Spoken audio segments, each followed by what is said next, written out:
away, and before she passed away, the night actually that she passed away, she had come home from graduation.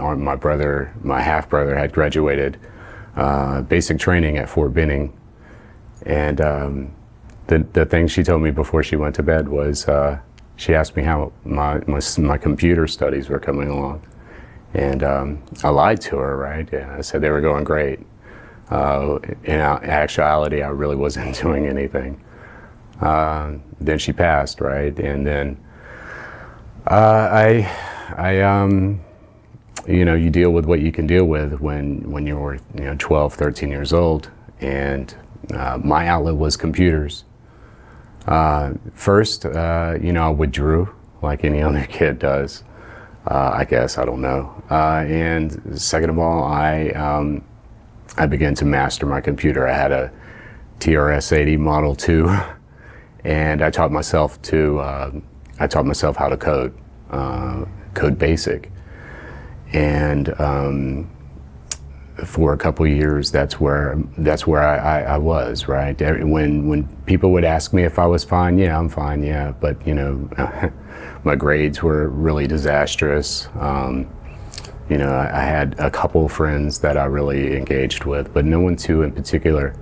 But I did withdraw even more into my computer, right? I got an acoustical modem, connected that to a local bulletin board, and began to meet other people like me. And then, people ask about you, right? They want to know who you are, and back then the internet really wasn't what people think it is now. It was more or less dial-up boards, ARPANET, closed loop systems, things of that such.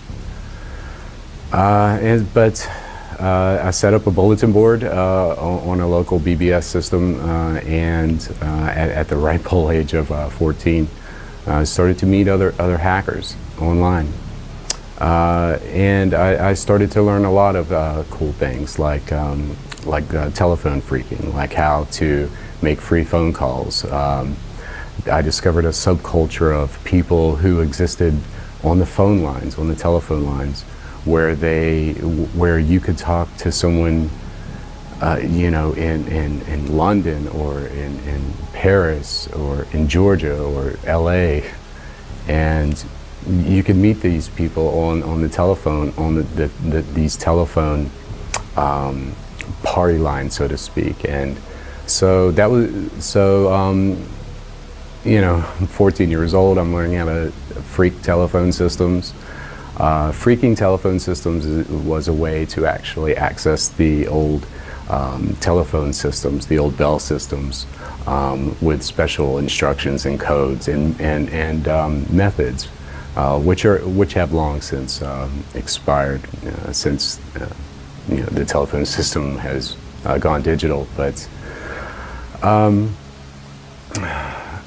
so 14 years old, I'm learning how to code myself. I've set up a bulletin board. I'm meeting hackers, and I'm getting advice. I'm learning how to do things. I'm learning how to get the things that I need, right? Because I'm living with friends of the family, and they really, they too themselves were barely able to support me, barely themselves as well. So everything that I had to do was for myself, right? Everything, from food to money for clothes, for school, everything. My entire existence depended on my willingness to make sure that I was taking care of myself. And so that's what I learned how to do. I learned how to, at the age of 15 years old, I took a Bell & Howell language master, and I learned how to reprogram credit cards to use them in stores and in ATMs, back before ATMs really had a dedicated ATM line to verify a transaction. And of course I would understand the batching process and all that. but that was 32 years ago.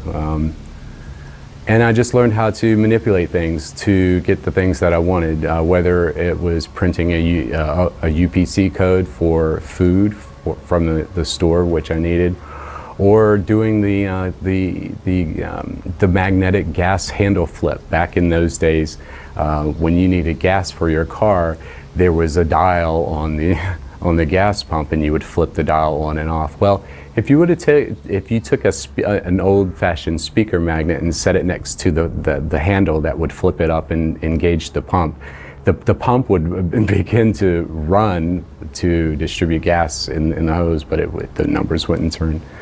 And so that was so I kept learning these tricks. Right, I kept learning little tricks to survivability tricks, learning how to social engineer people to get what I wanted, whether it was access to a specific computer that I wanted to dial in to steal some files from, or whether or not it was to convince the supermarket manager that I had left some food behind, when in turn I actually hadn't, just so I could eat that night.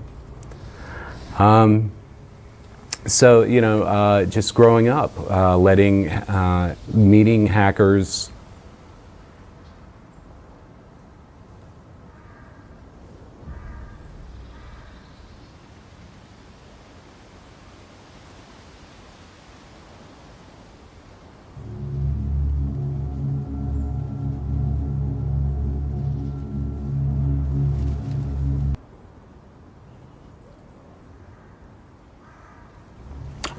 online, people giving me what I felt like was worthwhile advice to survive, to be able to not wind up in a bad situation, and that's exactly how I kept myself from falling apart, from going under. Living with, and all of the while, right, I'm still living with friends of the family. 1989 comes around, I'm 16, 17 years old. The friends of the family really had enough of me living there, so the official parting of ways, right? So there I am, I just turned 17 years old, and I'm on my own. I had a Chevrolet Chevette, a 1984 Chevrolet Chevette, no, a 1982 Chevrolet Chevette, powder blue, and all of my stuff was in there, and including my TRS 80 Model 2. I lived in my car for the better part of the entire year of 1989, and it was tough, right? It was, I dropped out of school. I began to lose focus. I began stealing cars, began using my skills in very, very unique fashions to obtain money quickly. Because when you're living in your car, what choice do you have? So yeah, I did that for about a year, and then I met a girl. And she became my girlfriend, and ultimately she became my wife. And she helped me realize what I was capable of doing. And her family took me in, and I went and got a job, just bagging groceries and shit, and just kept doing that, right? Someone believing in me, and still sticking to computers. I had a daughter, my daughter who turns 30 this December. My wife and I had a daughter, and I realized that I needed to do better, needed to do more, provide more for my wife and my daughter. And so there I am, bagging groceries, working in retail stores, and actually working hard and continuing my computer studies, teaching myself how C, COBOL, Fortran, all of the old languages, teaching myself computer languages, and taking care of a wife and a kid on $5 an hour, and kept doing that. And about 2 years into that, I got the opportunity. I saved up enough money to go to the Chaos Congress in Germany, which is an annual conference of hackers from all around the world. And I met some hackers like me who had not only been through a struggle, but were continuing to go through a struggle. And I met a friend of mine. His name was Boris Florek. He went by the hacker name Tron, and we became really good friends. And Boris and I, we worked on a lot of smart card systems together. He taught me about smart cards, the little chip card in your wallet that everyone carries around. You know, that thing, what's in your wallet. And at the time, no one really knew what smart cards were. They were only used extensively in Europe at the time. And so Boris taught me about smart cards, these things that have a computer, a microprocessor in them.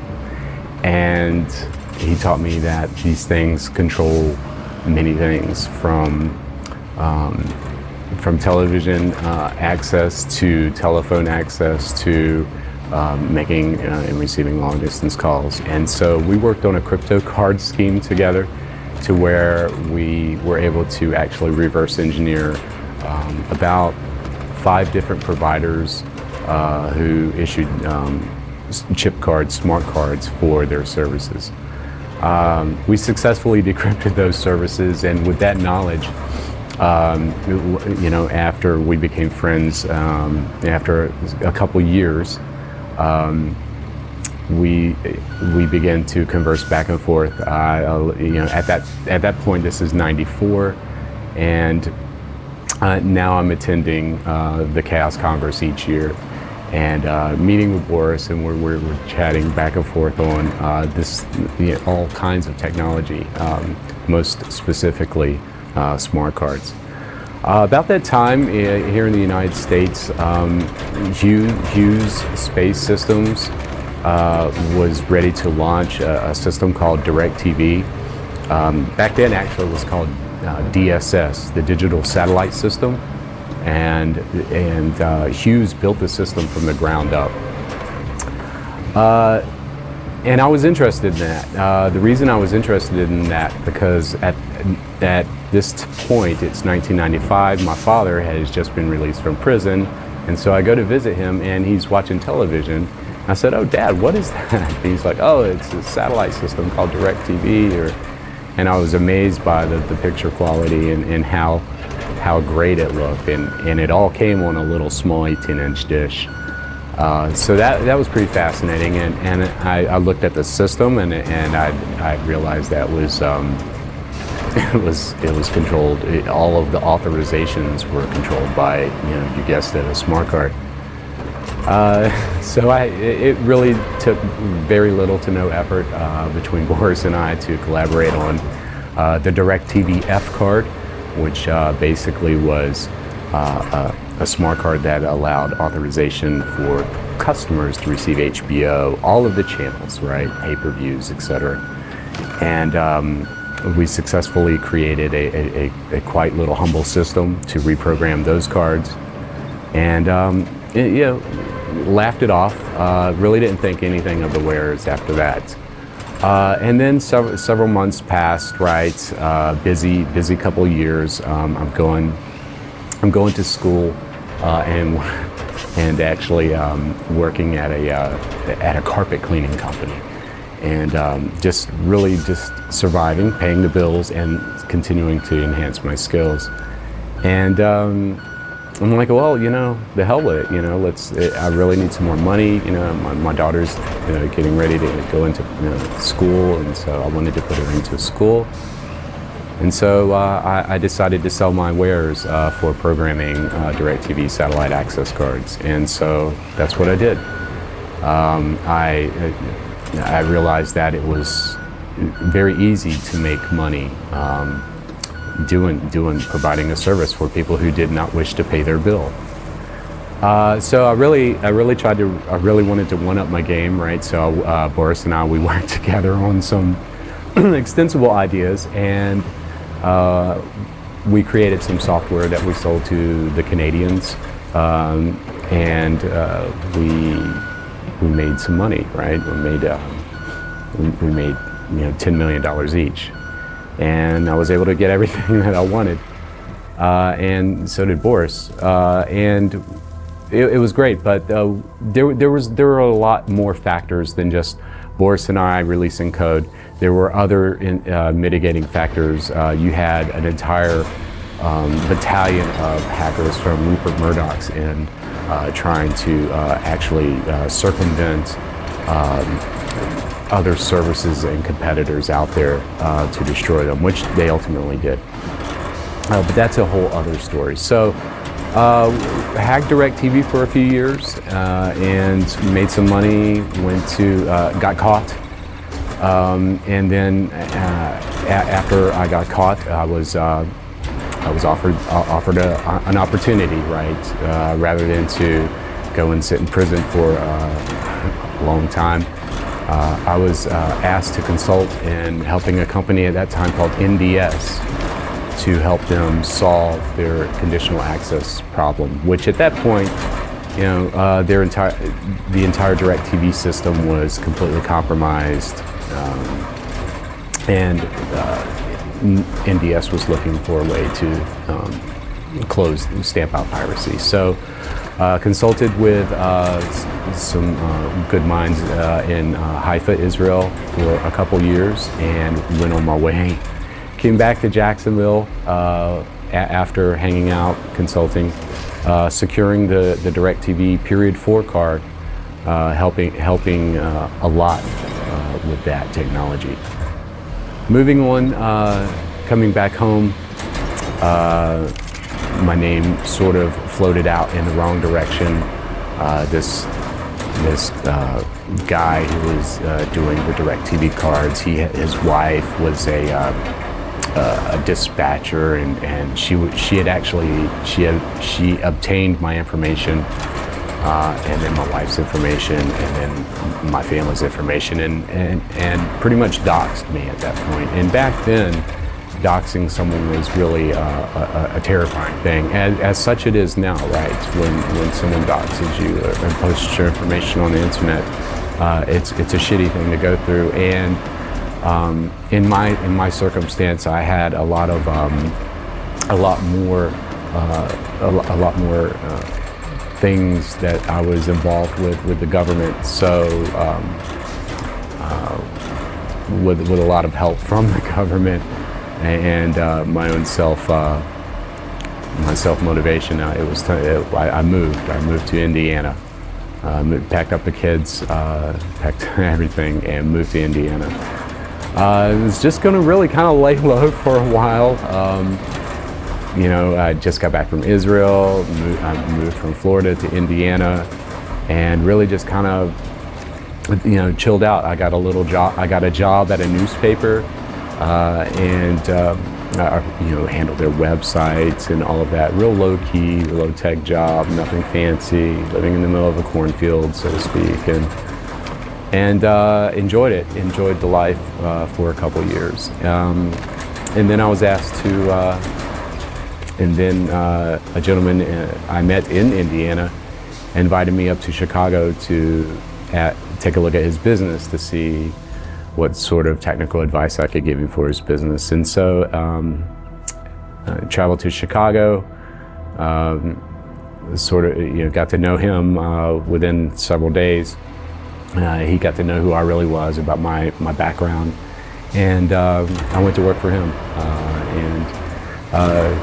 at this point, right, now I have a job, right, and I'm doing, I'm setting up, IT infrastructure for his company, and making sure that all of his offices connect, and not only that, but securely, right? Cybersecurity really wasn't a thing then. It was barely even mentioned, but cybersecurity to me, right, to what exists now, or what people realize as cybersecurity now, to me is just an afterthought, or was an afterthought. Still sort of is, mentally speaking, because things that people are writing papers about, talking about, creating solutions about, these are all things that are built on technologies that were built when the internet was created, right? Everybody's talking about 1970s technology, and no one's really trying to fix the problem. So I provided cybersecurity for him, his company, set up the whole deal, and then just started meeting new friends along the way in Chicago. That's how it is in Chicago. And one thing led to another. I met a gentleman named Willard Buddy Harper. And he worked at the CME in Chicago. He was one of the largest hog traders in the world, really. And he gave me an opportunity to create some special networks for the CME to connect to the NYSE. And so with that, after doing several of those, they were really simple for me, but I created some ultra high-speed private networks that only the CME and the NYSE still use. And so he was impressed with that, and he's like, what else can you do? And I'm like, so people know, the Chicago Mercantile Exchange and the New York Stock Exchange. That is correct, yes. Yeah, so I set up 2 bi-directional unique fiber lines specifically for those 2 exchanges and secured them. So yeah, he asked me what was next. So I'm like, hey, there's this thing called Bitcoin. It kind of piques my interest. And he asked me what I needed. I said, about $1 million would work. And he literally opened up a file cabinet that had $1 million. And he's like, all right, go to it. And that's what I did. At that point, I built a supercomputer that was able to mine Bitcoin. Mined about 5,000 Bitcoin, and at that point, I believe Bitcoin was trading at $200 to $300 a coin. And so he was impressed, and so was I, actually. And so we built 3 more. Over the next 8 months, I built 3 more, and had them right there at 107 West Van Buren Street, across from the CME, and just sucking up electricity. But at the end of that 1.5-year run, we were able to mine close to 80,000 Bitcoin. So yeah, after a couple of years of doing that, I really felt a little sense of accomplishment, but I really didn't feel like I was done. So I ran into a gentleman. So I'm just I'm squandering around Chicago, right? I've made some Bitcoin. I'm hanging out, walking around the Loop, hanging out in Millennial Park, and just hanging out with my friends, and it kind of kicking back. And I met a gentleman, and he said, hey, our company needs a webmaster, right? And a webmaster is just basically someone who just does web work for a company. I'm like, okay, yeah, sure, yeah, I'll come and be your webmaster, right? Because having a legitimate job completes who I am, right? I could sit around and do whatever I want to make money, but in the end, I think it's about working an honest 9 to 5. And so, yeah, hey Jackson, I'll go and be a webmaster at your software company. And so I went to work there as their webmaster, and it was hilarious, right? Their vice presidents, they're like, well, this is a very important job, and you should blah blah blah. And I'm, yes sir, and yes ma'am, and I really kept the ruse up as long as I could, but I was outed by a friend of mine that worked there. And he outed me to the marketing manager, and the marketing manager, she outed me to the entire staff. And eventually I became responsible for their cybersecurity practice. And so I'm like, well, shit, I guess I'm doing cybersecurity. So here I am doing cybersecurity for a software company in Chicago, unintended, right? But honing my skills, right? Figuring out the best method for to stand up specific protocols and systems and things of that nature from a cybersecurity perspective. And so that's what I did. Did it pretty well. But then they fired me. They fired me. And so yeah, it was kind of a thing between the owner and myself. He didn't like me, and I surely didn't like him. So now that that's public, I really didn't like him. So after that, right, I just took a couple gigs as cybersecurity, just kind of, just did my thing, packed up my stuff the entire time in Chicago, and came back to Jacksonville. And again, doing consulting with a company for cybersecurity, and I enjoy it. But that's what led me to where I am now, right? From some of those angles. I've been responsible for putting some heavy hitters away. I've worked with law enforcement in the past, some real heavy hitters. I'm really good at hunting hackers and finding people, not finding just people, but finding the real hacker, right? The real hacker that's really causing mayhem. I'm that guy that looks for that hacker, and I do that very seriously and continue to do that because I provide my service not only for companies, right, but for celebrities and stars, right? They consult with me. I work with them personally and to solve any cybersecurity questions or issues that they have. Some of the things that people don't understand is that everyone carries around a smartphone. Watching Edward Snowden, do all of this ridiculousness, hiding under covers and everything. Everyone should know that your smartphone is a PC, is a portable computer, and the things that smartphones are capable of doing are very terrifying. There just recently was an exploit that I had used for years for iOS that allowed me to actually listen in on your phone conversations, to read your SMS messages, to read your email, to actually see everything that you do on your iOS device. And those sort of exploits exist everywhere, in everything. Almost everything has a GPS chip in it. Almost every device has a chip in it, and if it has a chip in it, it can be exploited. And when things are exploited, sometimes devices, things, systems, and people are exploited for one reason or another. There's a lot of things that are very scary out there. There are right now. There are people selling your information. They are selling your Wi-Fi network. They're selling your Wi-Fi credentials. They're selling your Ancestry.com genealogy data. They're selling all of that. There's the thing that people don't really understand is that there really is no more privacy in this world.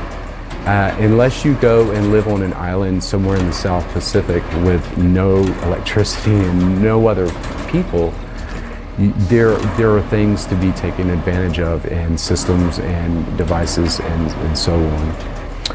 It takes a professional car thief about 30 seconds to steal a car now, because you really don't need to hotwire anything or use a screwdriver or even a laptop. You can use an RF intercepting device, which could do a man-in-the-middle attack with just a key fob, and you can steal someone's, $150,000 car with that.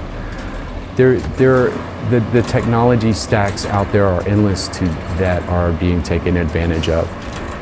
Most notably are the cellular systems, the mobile systems. What people carry around most contain the most value and the most data.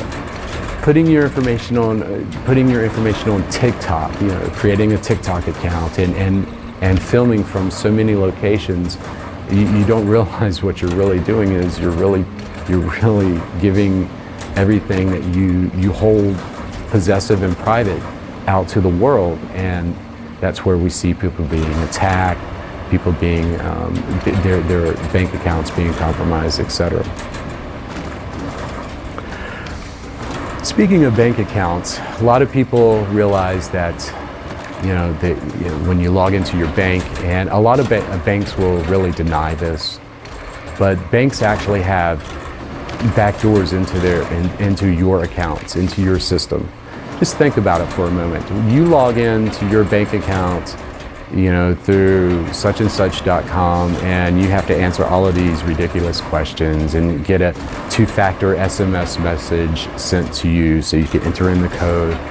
But people really don't realize is that banks also have backdoor access to where applications like your TurboTax and your money management software, all of that, how do you think that connects to your banks?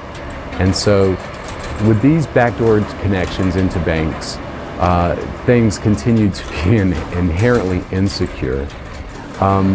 We see data breaches every day where millions of people have their information stolen, and not only stolen, but sold and used against them. One of the things that we also have to realize is that we have quantum computers coming. Quantum computers will make all current and former encryption algorithms absolutely obsolete. So if you have something that you've encrypted in the past, or you have some encrypted files, and they've been anywhere on the internet, in a book, wherever someone else can access your encrypted files, well, very soon those files won't remain encrypted long. And so hopefully, those secrets were quite well encrypted. Websites have so many flaws in them. Everybody needs a website nowadays. Everybody has a website to go to, their favorite website.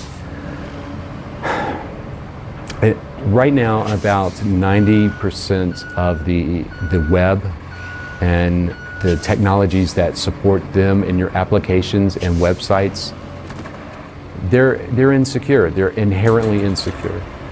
Whether or not it's a web server running an open port or a misconfigured file on your server, there's something that there's a little bit of something out there for everyone to take advantage of, and now everyone is paying the price. Everyone now is becoming victims to these crimes, to where they thought they weren't a victim, where they never thought that they would actually potentially be a victim. The more mobile applications, the more people that are using the phones that the more people that use mobile devices require more mobile applications, require more data centers, require more servers for those applications to connect to.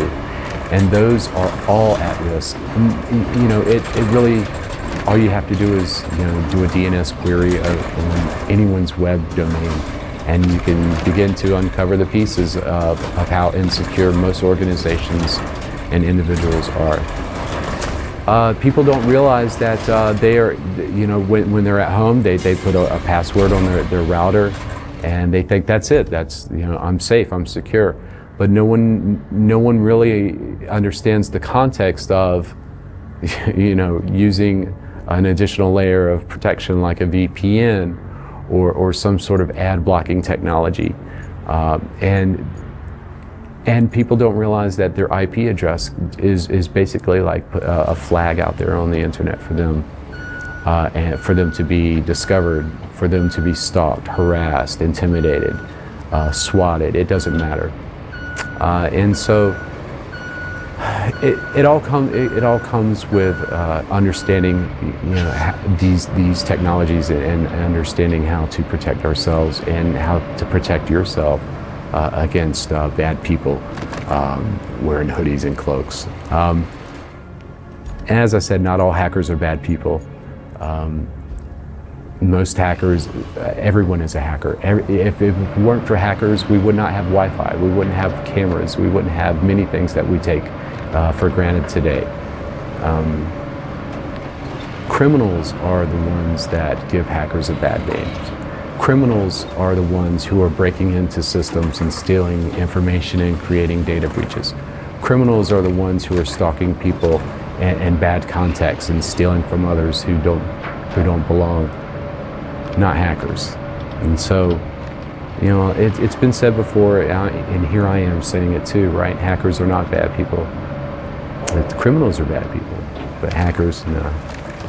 My thing now, right, is to tell my story, to tell people that, hackers really aren't bad people. Hackers really have a story to tell too. I have a story to tell, and I'm telling it, and I'm almost done telling it. But, we're just like anyone else. We live, we breathe, we have feelings. We actually overindulge in our feelings because we wonder what people are always doing and what the next best thing is. I painted my pinky pink back in 2006 because I was visiting a friend of mine in Fort Myers, and her daughter came and tugged on me, and she said, "Hey, why are you such a bad hacker? Why don't you be a good hacker and do good things?" And ever since then, man, I've advocated for doing good things with your skills, helping people, helping others, not doing something for yourself, doing something for others, making sure that your mom and dad wakes up in the morning without their shit being, sold on a dark market, and to help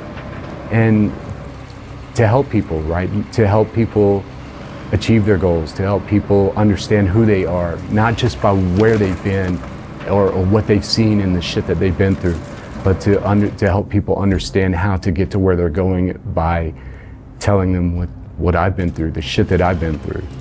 I've been through some real serious shit in my life, but that's never deterred me from becoming who I am and who I expect to be.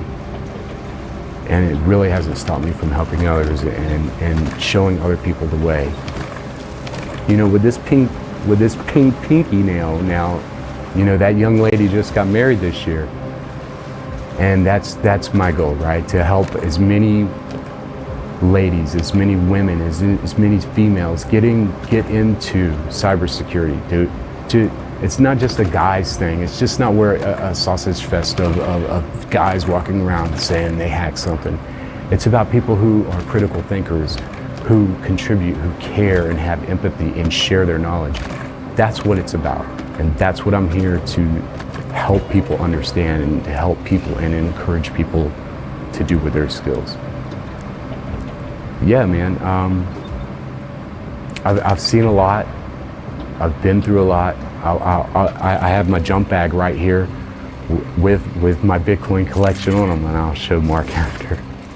But the only thing that I can encourage people to do is never give up. Always hold your head high, and never, ever, ever, ever consider giving up, no matter how tough things may get. Because one way or another, you'll find a way. You'll find a path. And so, hopefully what I've said, hopefully my story helps. I don't know. But if it reaches one person and it gives someone that motivation to say, hey, I can do that too. I get from living in cars to consulting with, celebrities and governments, well then you can do it too. So there's nothing that you can't do. There's nothing that we can't do. It's only about what you choose to do and the decisions that we all make. And so I choose to do the right thing. I choose to make the right decisions, and I choose to make the right call. And so that's my story. Okay. Thank you, Gilman. Thanks.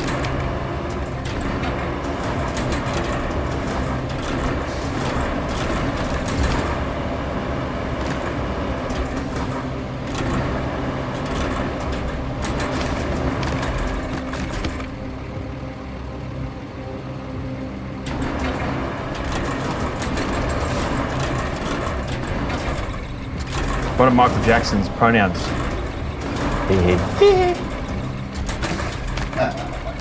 I also wrote that same joke, and he comes up to me and goes, "Let me do it. I've been practicing the voice."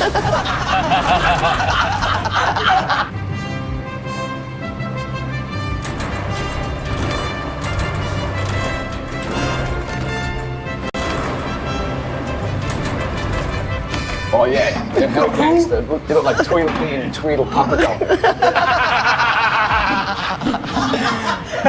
Am I Tweedle Papadon? So you can be whatever you want to be, baby. Tweedle, no Papa. Yeah, how are you guys? Good to see you. What is this, an immigration meeting? Denied. How badly do you want to be in Australia? So we might as well get these out because we're going to be here for a while. There you go, Here we go. Rory. The battle of the races. Today we'll find out who's the superior race. Well, I've never won one of these ever, so I wouldn't bet this. Yeah, but as a race, we've done quite well. I mean, this guy's got the trains. Normally we'd be in the... Hey, All right, where are we going to Started start off? You go first or should I go first? you go first. We're not scissors, paper, rock yet? Oh, he just offered. It's white people just going... We'll go He just offered. Oh, did you? Right. Reflex. Can you take off your fucking glasses? They're not even men's glasses. No, they're not. They're my mum's. It's like chess. White goes first. Yeah, okay, but yeah, do that, yeah, that's cool. I'm bisexual. I just don't tell people because it sounds a bit gay. He does sound very gay. About half. He's just giving his background on him, because we haven't even started the jokes yet. Oh, I'm Sri Lankan. Oh, fuck. I keep... It's a great bit. I'm Sri Lankan, yeah, it's very...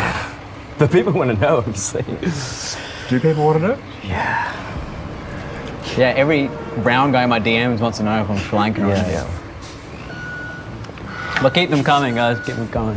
What do you call a rabbit with a crooked penis? Fuck's funny.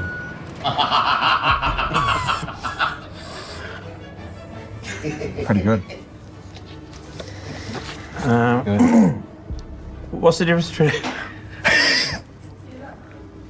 No. Fucking sort it out, cunt.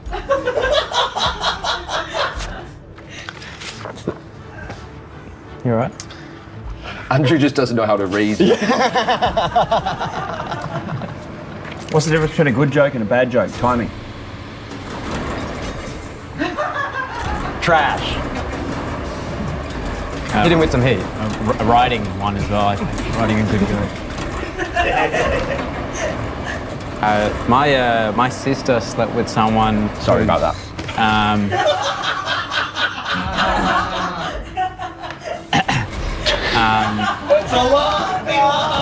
My sister was assaulted by someone.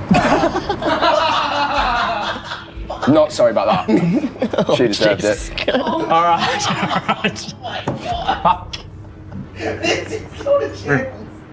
You guys are going to do a short...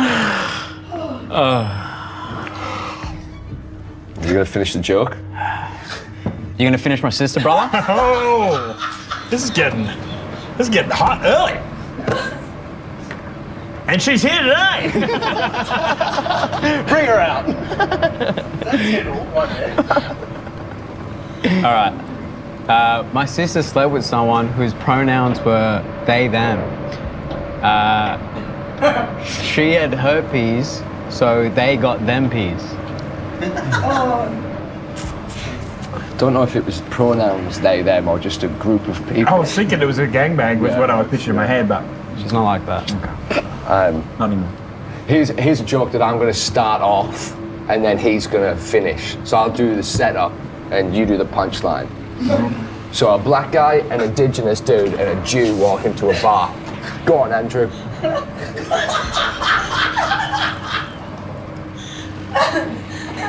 And they don't breach the RSA rules. They have a great time and they go home. Didn't expect him to actually finish it.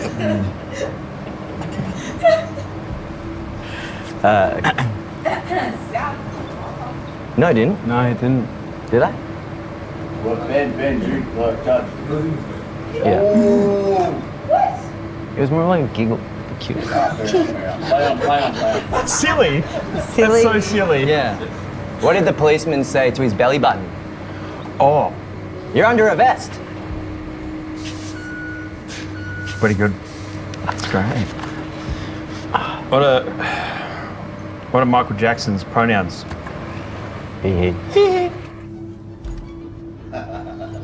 I also wrote that same joke, and he comes over to me and goes, let me do it. I've been practicing the voice.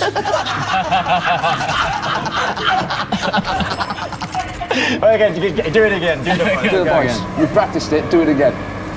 Go on, do it again. He's got a dream, but Do it again. Come on. You're proud of it. Do it again.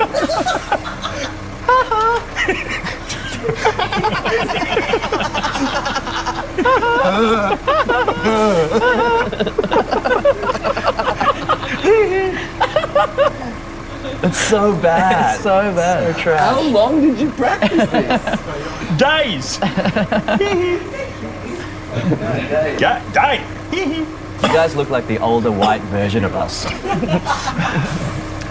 Did you guys see Drake went to a gay orgy with his friends? Yeah. Started as a bottom, now he's queer. Started as a bottom, now the whole team fucking queer. Rory liked that. Rory, come on. Half of me liked it. The buy bit. Yeah. Okay. Fuck. Oh, fuck. Which I'm so half sorry. is gay? Which part of you? The left We're looking half. at it, it's the top half. At least in my culture, you're allowed to be. Oh shit. We have to hide it. Oh shit. I nearly did. I've laughed so many times I haven't drunk once. You're gonna lose all your Indian followers now. Oh, hey. Oh, yeah. literally dogged himself in. I love so many dogs. All right, here you go. Here's one for you. I started crying while my dad was cutting onions. Onions is my dog's name.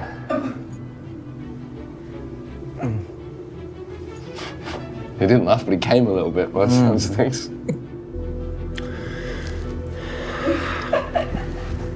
I'm fine. Go ahead.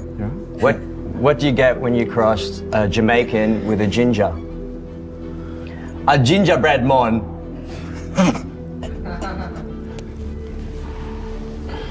That's a fucking That laugh. was you. Wow, I think that was you more of a- laughed. Exhale. A gingerbread mon. You got a gingerbread mon.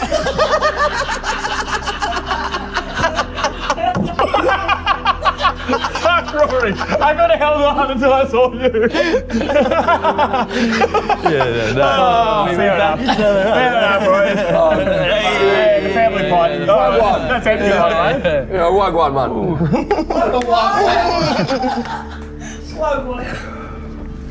I'm doing dry July, so next month we're not doing this. What do we call my weird grandmother? Super saggy and autistic smell is quite atrocious. He would have spent like a week running that. Good. That's good. Did you spend more time? That's so good. Did you spend more time writing that or practicing the hee? About the same. That's funny. Andrew was the only person that didn't laugh. Good on you. I'm proud of you. Oh, well, it's a team effort, so Rory... Oh, fuck. We're going to be here for a while, boys. Get comfortable. We need more, All right. What kind of shoes did Hitler wear? Them boots with the Führer. The whole club was looking at Hitler.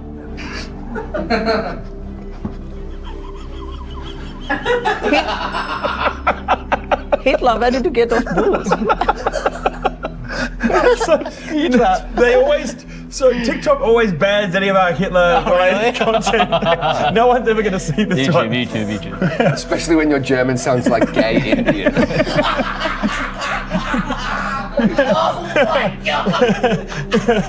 Sounds like you're fucking Pornhub searching. Oh no, these Jews! Amazing. You guys what? Can you put someone Sorry, put some? sir. There we go. Go on. Boots with the fur. I didn't deserve a laugh. That was great. No, I didn't. Thanks. What's going on? I had one already. What do you call a hooker? Sex worker. No, I want to do a different one. No, do that one. Nah, we'll do It's a a real different job one. these days as well. Respect it. Abby knows. I'm so sorry. How did it come? I love it. Couldn't afford me anyway, babe. Well, You take repeat? Yeah, 100 rupees. Repeat is like current. I know what you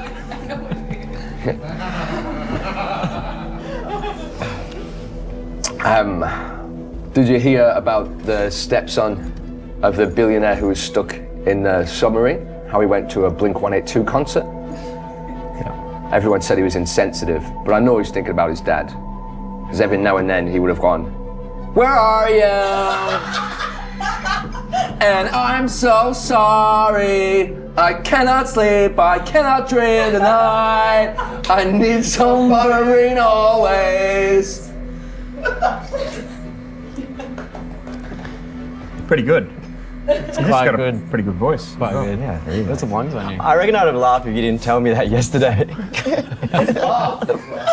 Fuck! That's a good bit. Fuck! I'm sorry. I can. Yeah. Wait. You do look like a 12-year-old version of him. This is my son. A killer is my child. Which celebrity has the driest hands in showbiz? Tell me. Kim Hard-Ashy hands.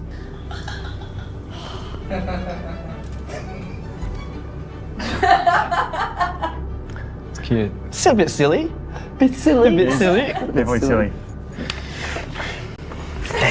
You know, I started a nightclub.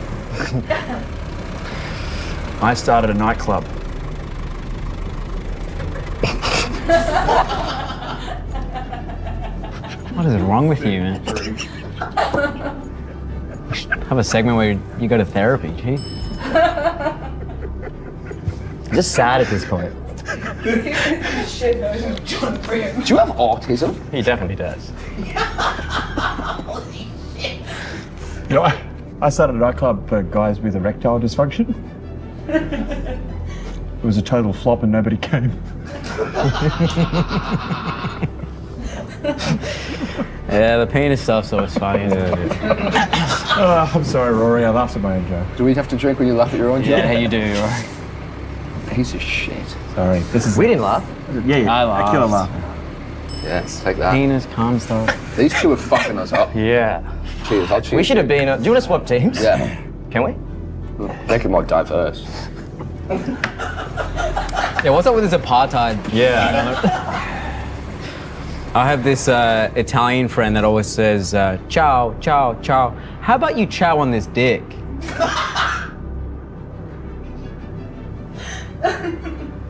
It's pretty good.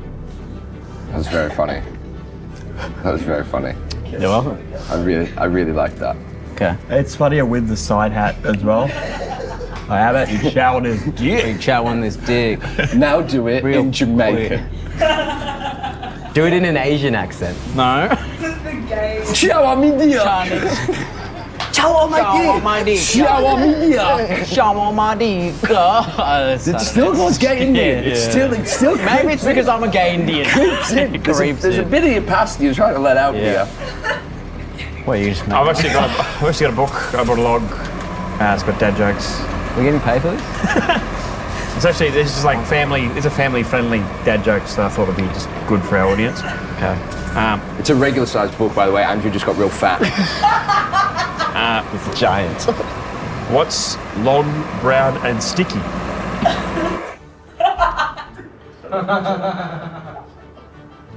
A gay man's condom. Wait, Uncle Dinesh is gay? Family's not gonna like this. I thought this was meant to be family friendly. Yeah, how about an impression? This is Jamaican rapper Sean Paul. I'm not ready for this. 5 million and 40 naughty shorty. Shut up all. Wanna give it to ya?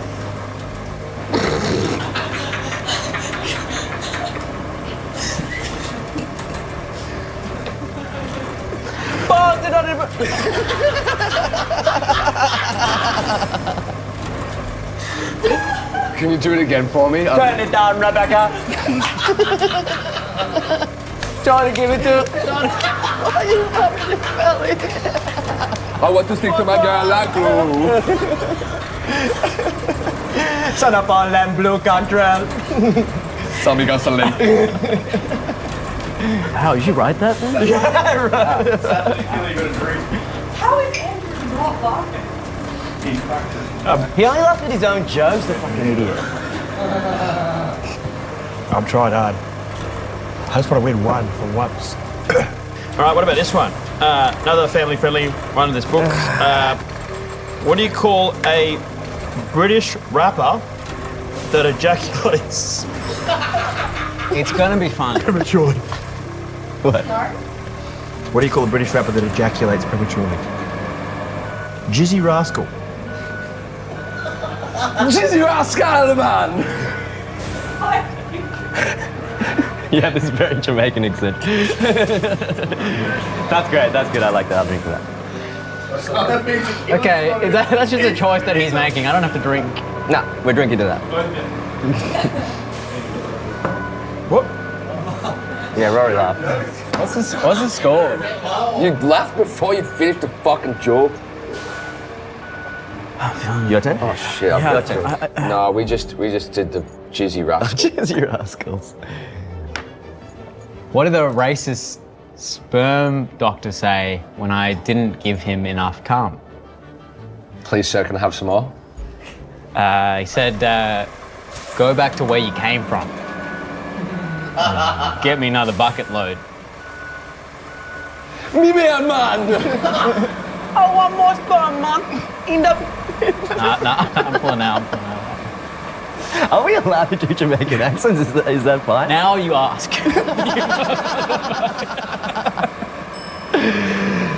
Oh, man. Both laugh. Oh, we're out. Yeah, we might need some more. You gonna top up? Well, who's winning? We are? I'll give it. Rory, we just need one more. Hey, them. Why isn't there a pregnant Barbie doll? It's hard to get the doll pregnant when you shove it up your ass. It's a thinker. Right up there as well. Feet really hard to get back out. Feet first? No, head first. Head first. idiots. I want the like little Barbie doll hair poking out your ass like a tail. I really don't know what being bi is, but you really taught me a lot about your sexuality. Yeah. Whose joke is it? It's called a Barbie. Barbie sexual. Me and my friend were masturbating to some hardcore dinosaur porn. Casual Tuesday. Unfortunately, my mother saw us. You shut the fuck up. He's close. You have a chance We to need win. one more point. You have a chance to win. Fucking hold it together. All right. That's a good joke. Another one of these family-friendly ones. You know, my mum doesn't react to jokes. She hasn't got a gag reflex. I can vouch. We're winning this. We got this. Look, Andrew, just being a dick doesn't make yours any bigger. We wrote that together. Shit, I love it. Yeah, keep rolling your eyes. You might find your brain back there.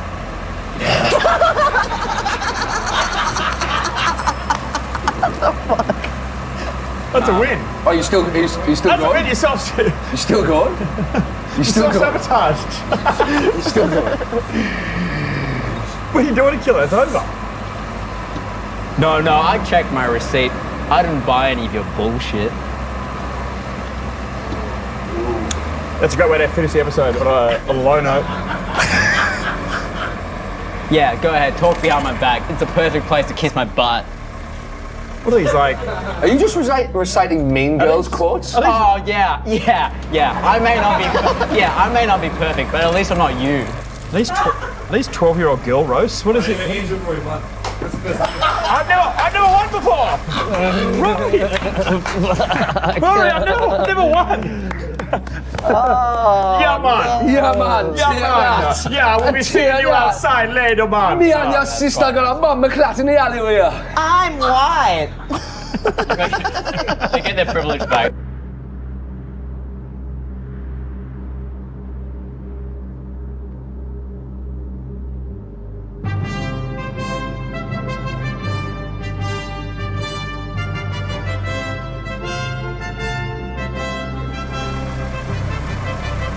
What's the scariest plant in the forest? What?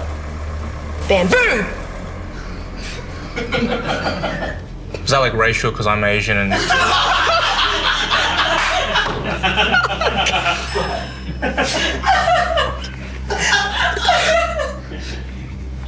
My granddad couldn't make it to Christmas dinner this year. He couldn't make it due to COVID complications. Was that a joke? Nah, it's just my diary.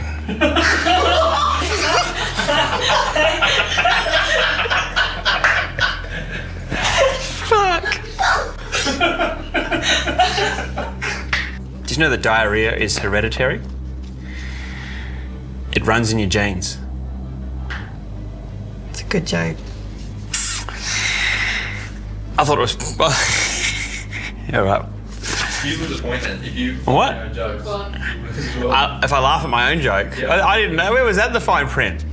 It is. All right, so what, I'm a -1? Well, you have to take a shot. Oh, fuck. I didn't know that. Oh, I didn't think about that. My printer's name is Bob Marley, because it'd always be jamming.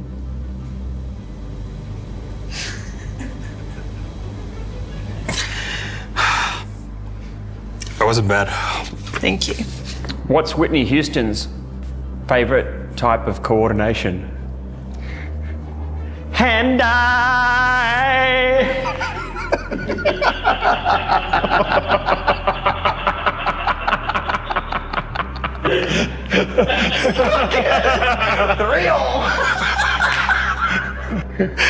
Oh shit.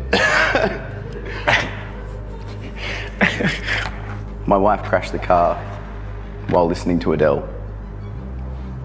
She was rolling in the Jeep. That's so dumb. I hate myself for laughing at that. We're going to go into sudden death for like 50 rounds at this rate. What's a cat's favourite TV show? The fucking face! I believe that was a laugh. Yeah. Man, I need to do some freaking training or something before I come here, or like... Did I laugh? No, I'm just getting you ready for the punchline. Let's try that again. You sipping to shore? It's about it. Anyway. What's a cat's favourite TV show? What?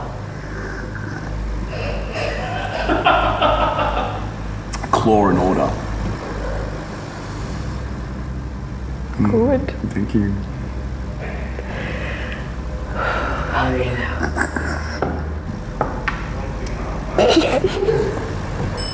You fucking. Claw and Order gets a laugh. Oh, I hate fireballs so much. What does Moses' wife's kitchen apron say? Something about splitting the sea. No. It says, the hostess with the Moses. Fucking hell. I went to the hairdressers today. Really? I got number 34. What? Is that the punchline? Yeah. What does that mean? We like a number 1. It's short. Oh, yeah. Alright. Fuck. What does a perverted frog say? Rub it. I'll do it again. What does a perverted frog say? What? Rub it.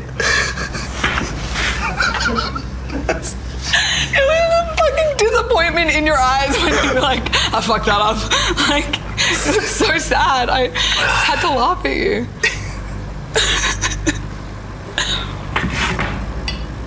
Did you know I used to work in a library? No. Yeah. One time this guy came in and handed me something to shelve. You should have seen the look on his face when I shoved it up my ass.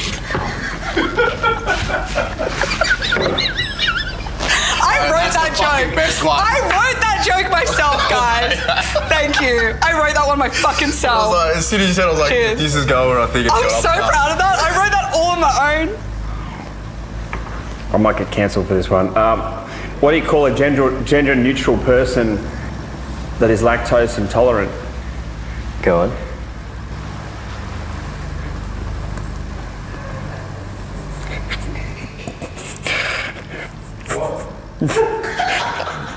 Non-binary.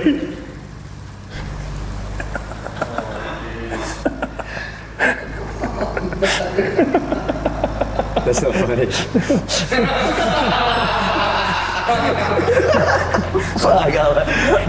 Yeah, give me. Non-binary? Yeah, no, I lied. That's comedy gold. I did like that.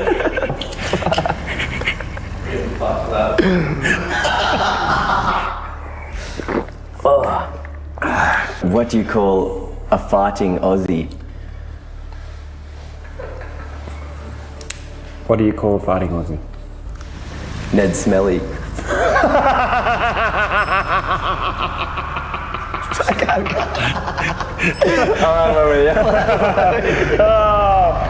It's always the lowest common denominator ones that get me, you know?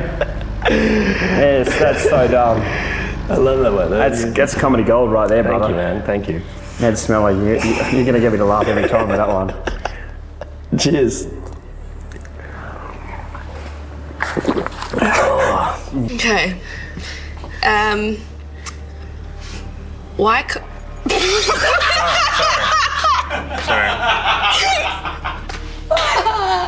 I just want to be a good audience here. My boyfriend dumped me, so I stole his wheelchair. Guess who came crawling back? God. I feel like that was a laugh. Oh, I gotta drink this. I'm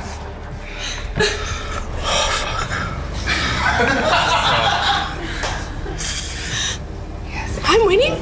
Yes. Shut up. Do you think if something bad happens to a Buddhist goes, Buddha, coulda, woulda?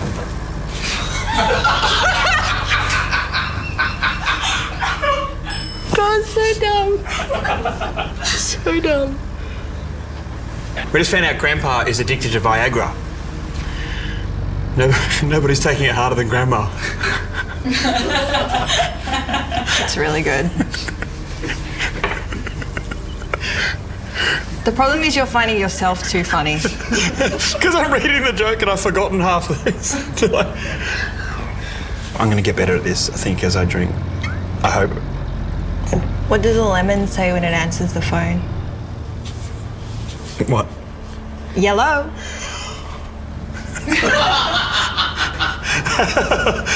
That is really bad. That's gonna get me every single time. What do you call a piece of crumbed chicken that was involved in a drive-by shooting? Tell me. Schnitty, schnitty, bang, bang.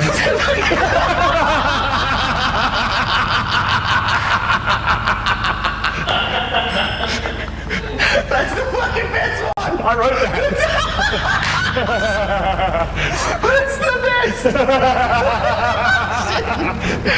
Oh shit. I've been laughing about that for 2 days.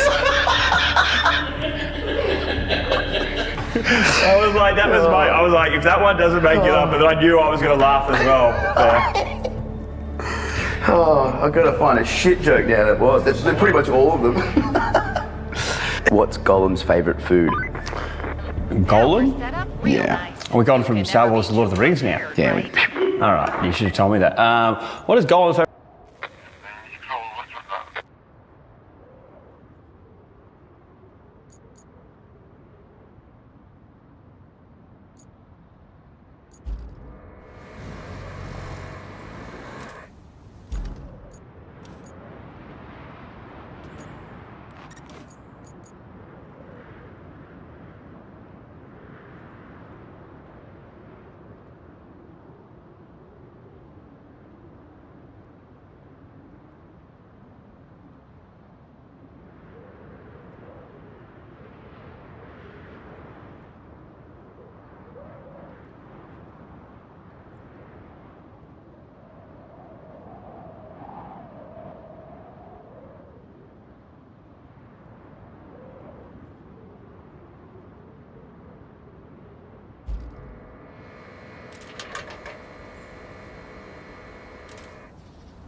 All right, El Gordo.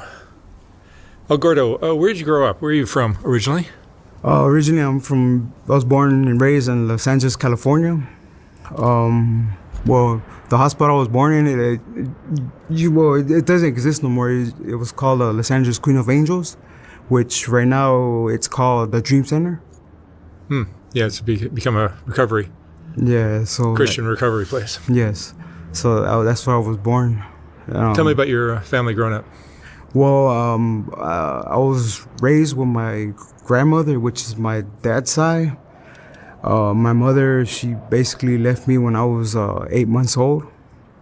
And my dad, he was in and out of prison, but I do give him that he made the effort of being there for me. But at the same time, like every time he'll get arrested, he'll do time and then he'll get deported because he wasn't born here. He was born in Mexico.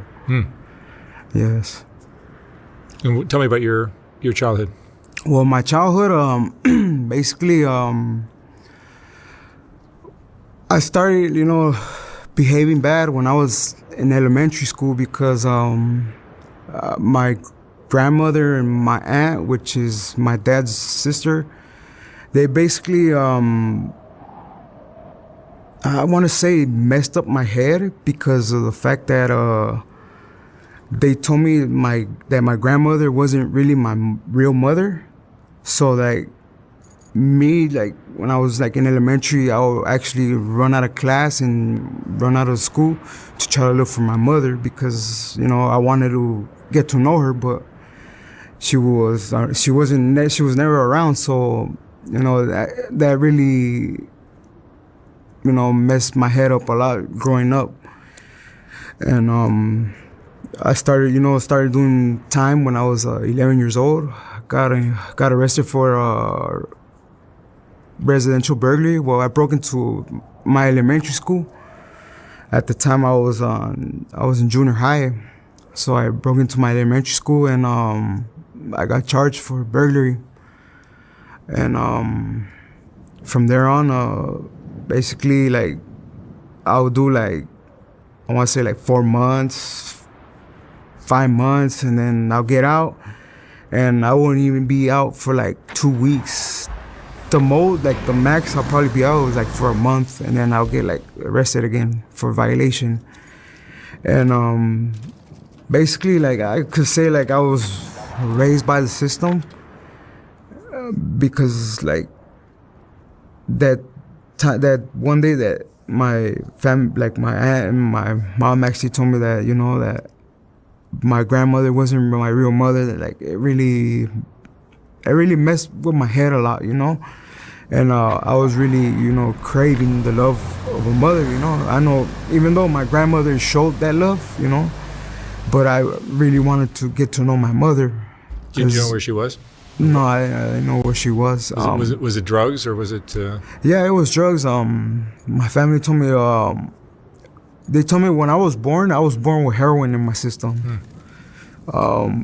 They say that the doctors say that I probably wouldn't make it, or I probably wasn't able to walk because of the opiates I had in my system when I was born.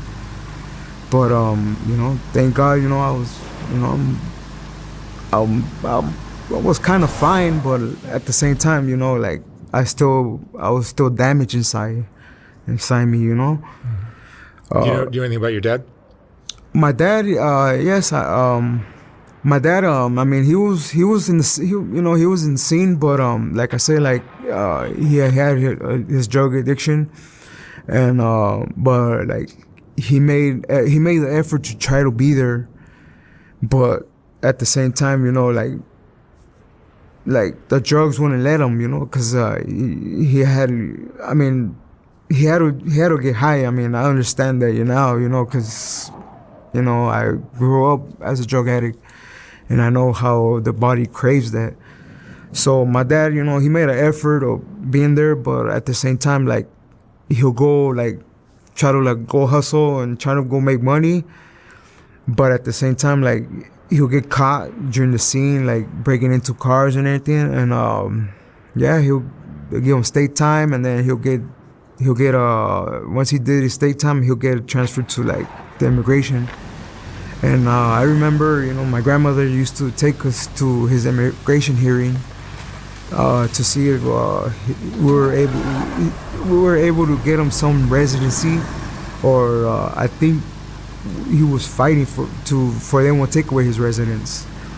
And I remember like me, my grandmother, and my brother, we used to like travel real far in the Greyhound bus from Los Angeles to El Centro just to go to his hearing.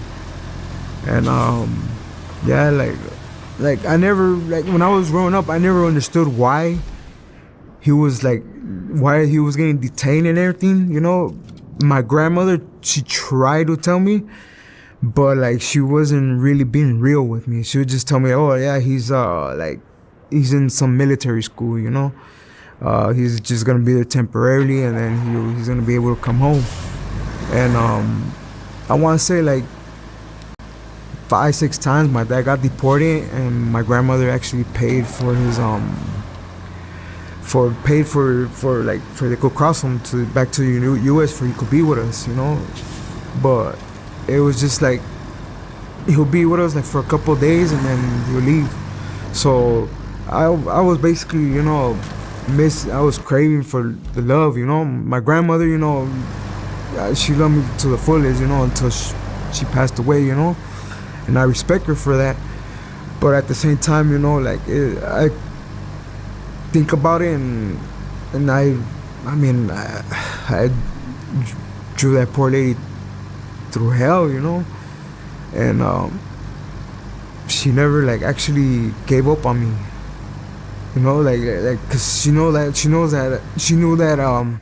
that really messed me up when she told me that she wasn't my real mother.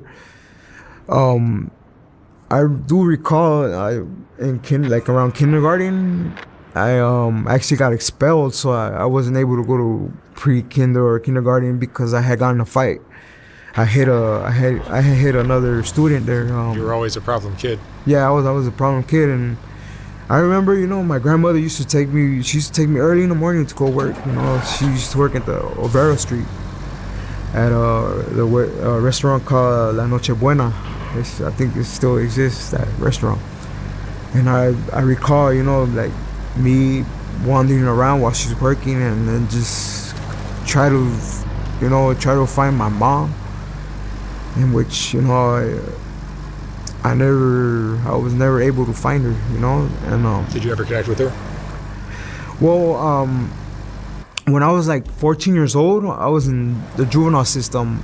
I think during that time I was getting sentenced to a lockdown placement, which is called Dorothy Kirby. That lockdown placement is basically the last step before they send you to California Youth Authority, because I already did house arrest, that didn't work.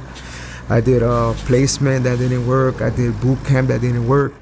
So basically, like Dorothy Kirby Center, that was like the last stop, the last chance the judge was actually gonna give me before he sent me to Youth Authority. So when I was like getting sentenced in between that time, that's when my social worker, she went to speak with me when I was in juvenile, and she told me that my mom was there. And then like I was actually like surprised, like, what do you mean my mom? Yeah, I know, I'm thinking of my grandmother, she's like, no, your real mom, your biological mother, she's out there.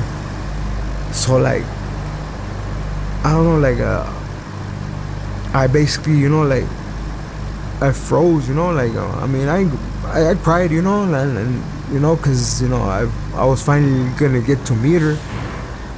And sure enough, when they took me to go see the judge, I see her, and I'm hearing her make comments about me to her, I guess to her chaperone, because she was at a program during that time.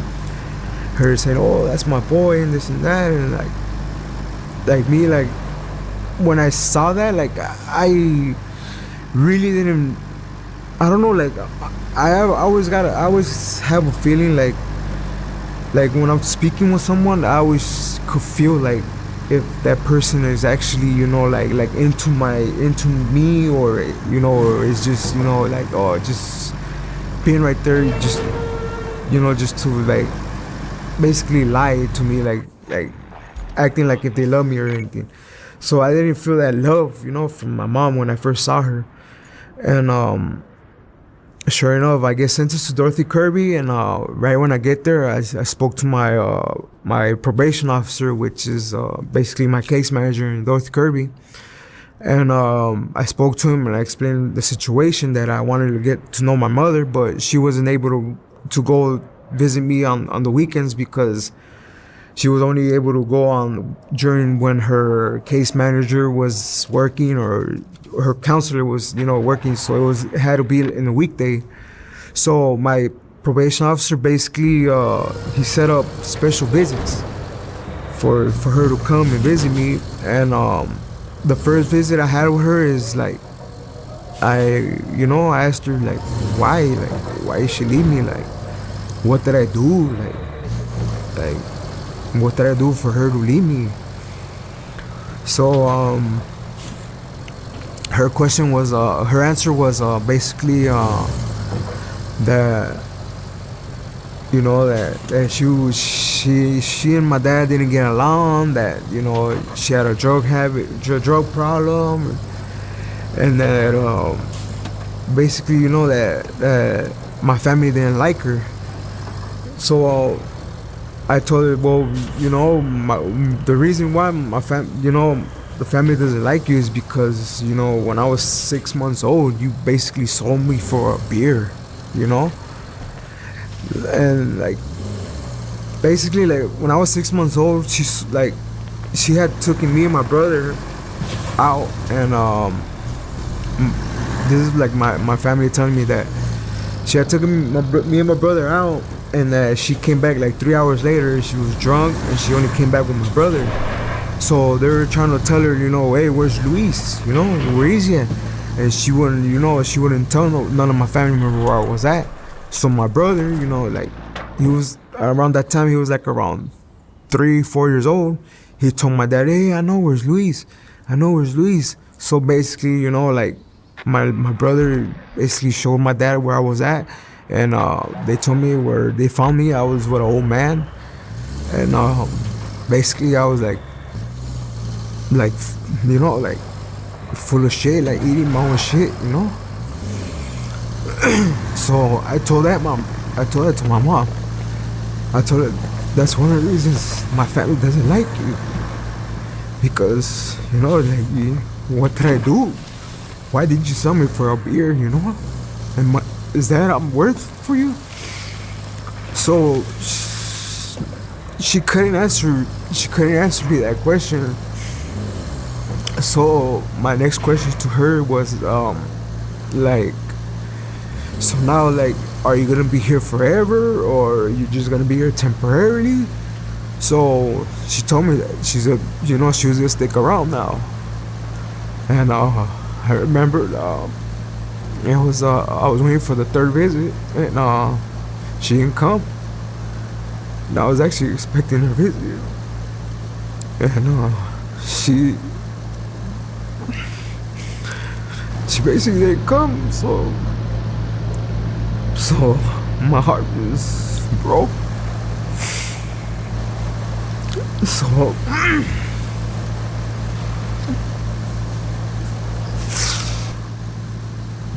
So basically, when she didn't come on the third visit, it was like that was literally it for me, you know.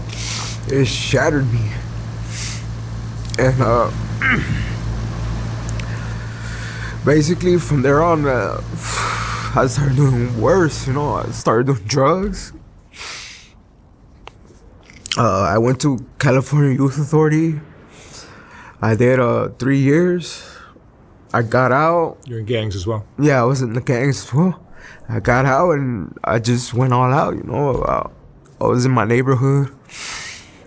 And, you know, I was doing what any gang member would do, you know, protect his turf, go, you know, put in work and everything. And, you know, at that time, I was like blank. It was like I basically felt my whole world like tumble down because I couldn't get the mother that had me. I couldn't get her to love me. You know, I didn't know what I did to her or anything. So I ain't see her like for a while. But during that time, you know, like I was already, you know, when I got out of youth authority, I was like already like borderline, already good turn 18, and I wasn't even out for 3 weeks, and I get caught with an AR-15, and I remember, you know, my grandmother, you know, I remember she went to go visit me at the sheriff's station, and you know, she just apologizing to me, and I'm like, why are you apologizing? She's like, nah, cause you know I didn't raise you. I'm like, it's not your fault, you know. It's basically my mom's fault, you know. I'm like, you did what you can, you know. You know, I know it's hard for you raising, you know, your grandsons. And basically, like she was telling me, well, yeah, well, your aunt's telling me not to come visit you, just to leave you in there. You're never gonna learn. So when I did my first, you know, state term, you know, I never got a visit or anything. You know, my grandmother, she sent me, you know, whatever she can, but at the time, you know, like when I was in the juvenile system, I picked up, you know, tattooing and everything. So like every time I'll get busted, I'll like know how to make money, you know, in there, like how it works and everything. So when I got out from doing my first state term, like I mean, I got out. I went to Villahermosa, Tabasco.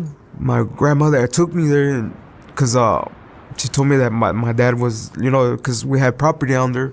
So she told me that my dad wanted to see us, me and my brother. So she bought us plane ticket, and then, yeah, I left, you know, just for I could avoid, you know, getting arrested, you know, because also, you know, she was getting to the age, you know, where she was, you know, getting too old, you know, like she was already like I could see like she was already on the brink of like she could pass away anytime.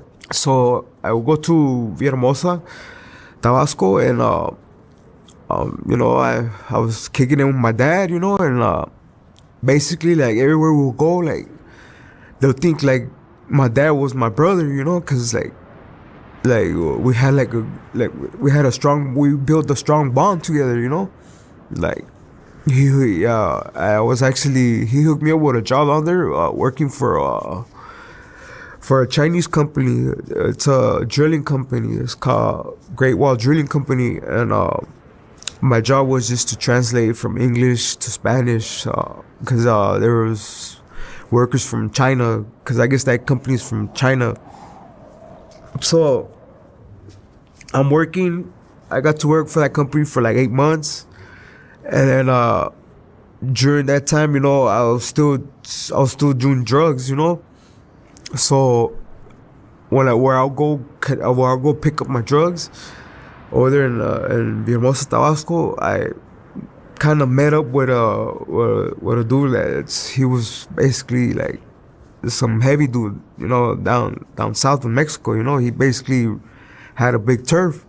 So when I spoke to him, he basically he told me, yeah, man, hey, you're not from around here. I'm from Los Angeles, you know.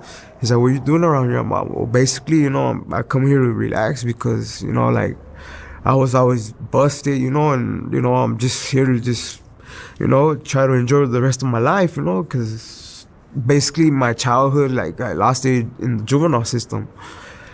So then he offered me a job. And that job was to, you know, basically sell one of the houses he had down there in one of the tours. So when I was working for him, I was working for him 24-hour shift. So I work like a whole day, and I'll be locked in the house 24/7, and then until he come and unlock the door, that's when I was able to leave. Otherwise, I'm locked in. And outside the houses, I'll have, and like each like corner, I'll have like somebody that will be watching for like the feds, or somebody that'll be watching for the Mexico armed force, because they'll be telling me, hey, you know what, close shop. And close shop means I have to lock everything and then basically jump the wall from behind the house, you know. So it was during I want to say like around 2016, 2017, somewhere around that time. I was working one night at the house selling drugs, and I get a radio call from one of the, basically the watchers, and we call them like miradores. That's what they call them down there, the watchers. They basically he told me, hey man, close shop, because basically the Marines are coming, and as soon as he said that, like I hit the drug and closed shop, and by the time I finished hitting the drug, I could hear them already trying to open the front door. So I automatically, jumped the wall from behind the house, and I landed at a hotel. And when I landed at the hotel, they're already coming from one end and the other, and they're like closing in. So like my way of reacting is that the hotel had a stairs that went all the way to the roof, like basically to like the 3rd story roof. And so I ran up to the roof, and I'm like trying to like find where the hell can I jump? I'm 3 stories high, and I look over to the other side, and I could see like, I want to say like a story and a half of like a little mountain, but of sand. Sand that they use to like to mix with the cement down there. So I saw that, and then I'm like, well, I wasn't gonna let the Marines get me, because over there, if you're a drug dealer and they catch you, it's just down there, like it actually, they beat you up, like oh man, like they torture you down there just to make you talk. So I jumped, and when I landed, I had broke my left ankle. So like when I jumped, when I tried to get back up, I felt the pain in my ankle, and I couldn't run. So they caught up to me, and be real, they threw me on the ground, and they like tied me like a pig. Like I was literally tied up like, how they tied the pig up to cook them. I was like literally tied up, shackled up and everything, and they threw me into the truck like that, and they took me to the station. And basically when I was in the station, they actually tortured me. They put a bag over my head, and they were trying to tell me who I work for. And like out there, you cannot tell them who you work for, because they'll kill you. So I was the first torture was they're like, I'll be handcuffed, and there'll be like 5 officers have a bag over my head, and like they'll like just punch me in the face, and then I wouldn't talk. So the second torture was over there they call it tehuacanazo. It's basically mineral water with powder, chili powder. They mix it up, and they like basically they shake it up together with the mineral water, and they stick it in your nose, and that prevents you from breathing. You could actually die from that. And like they did that like, I want to say like 4 times, and I still wouldn't talk.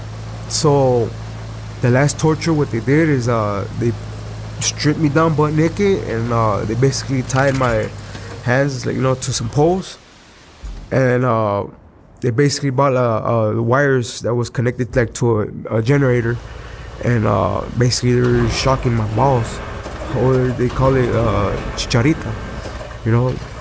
And man, like, to be honest, I thought like, I was never gonna have any kids after that, cause I basically went through hell, like, but I kept it strong, I never spoke who I worked for or anything. So usually the person that I was working for inside the prison over there in Mexico, he usually has somebody, that works for him, and basically he has the whole prison sold up. So when I was in prison down there in Mexico, I was so beaten the person that was supposed to like go find me and basically take care of me, it took him 3 weeks for him to actually recognize who I was, because that's how swollen I was from the face and everything. Like, I was beat up, like I didn't even get proper medical attention from my ankle. And once he he acknowledged me, he told me, hey, you're such and such. I'm like, yeah, I'm El Gordo. He's like, oh yeah, oh well, man, what happened, man? I've been looking for you, man. Like, you could tell, man, I got my ass beat. I told him. He's like, so you didn't say nothing? I'm like, come on, dog. Like, don't you see the ass beating I gave you, man? And then like, basically, like, my testicles were like the size like of a grapefruit. That's swollen. And he's like, well, the boss is already he's trying to bail you out and everything, but it's gonna be like. And it was this weird guilt, because you look at your life and you're like, I should be grateful for all this. I should be grateful that I have this amazing job. I should be grateful I have this wife, and I have this life, and I have brand new vehicles, and I have all this money. And you weren't grateful for any of it. I didn't care about any of it. Like, I wanted it to all go away.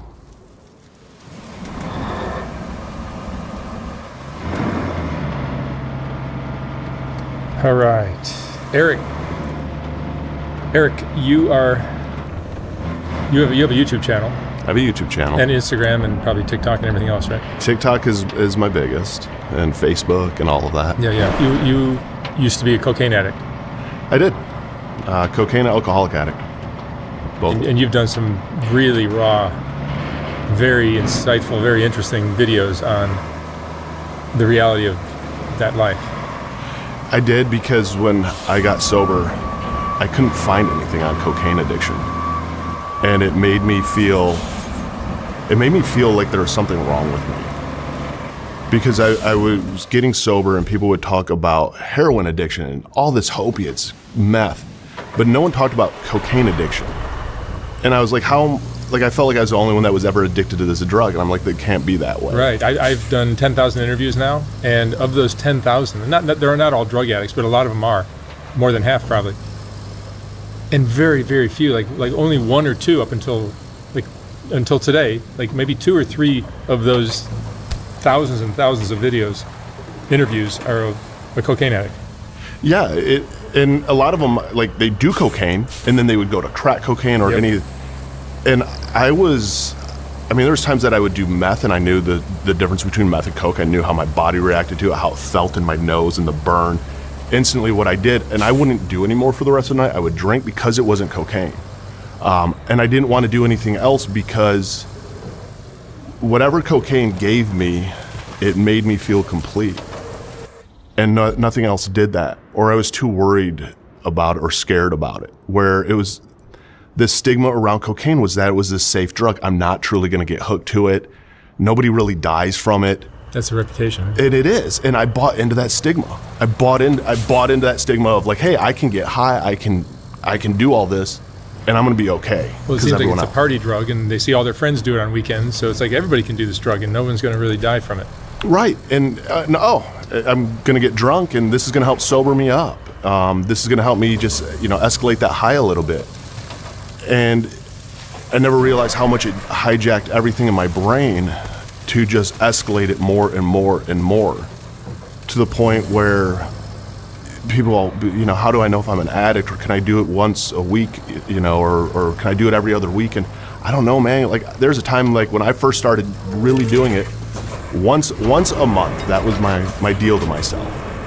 And then it became, every Saturday. Okay, Friday here and there, Saturday. And then it was every Friday, every Saturday, Sunday. And then eventually it got to the point where I'm like, I'm just gonna do it on a Monday or on a random Wednesday. But I'll never do it again. This is the last time I'm doing it. I'm just gonna treat myself. I've been doing really good, work's going good, making a lot of money. And you just lose control of it. And then you never understand how you got there. And it gets to the point that it's never enough. No matter how much you do, it gets to the point that you're not getting high off of coke. Your high comes almost more from dialing a dealer or knowing that it's on its way, that excitement. And I would do it, and I get, and I was so sick that it would only get an 8-ball. Because if I got any more than that, I'm an addict. My whole mentality was, if I could just do little bits, I'm not an addict. When I drank little shooters. And buy a case of shooters, but I'm only drinking the shooters because I'm not an addict. And I would get a couple of them and I would hide them. And I would just start doing it, and it wasn't enough. And it couldn't bring me the happiness that it did, that I knew that it could. And it was like I had to escalate it more. I had to find more to mix into it. I had to find more to add to it that will still stimulate my brain and give me this craving that I want that's never gonna get filled.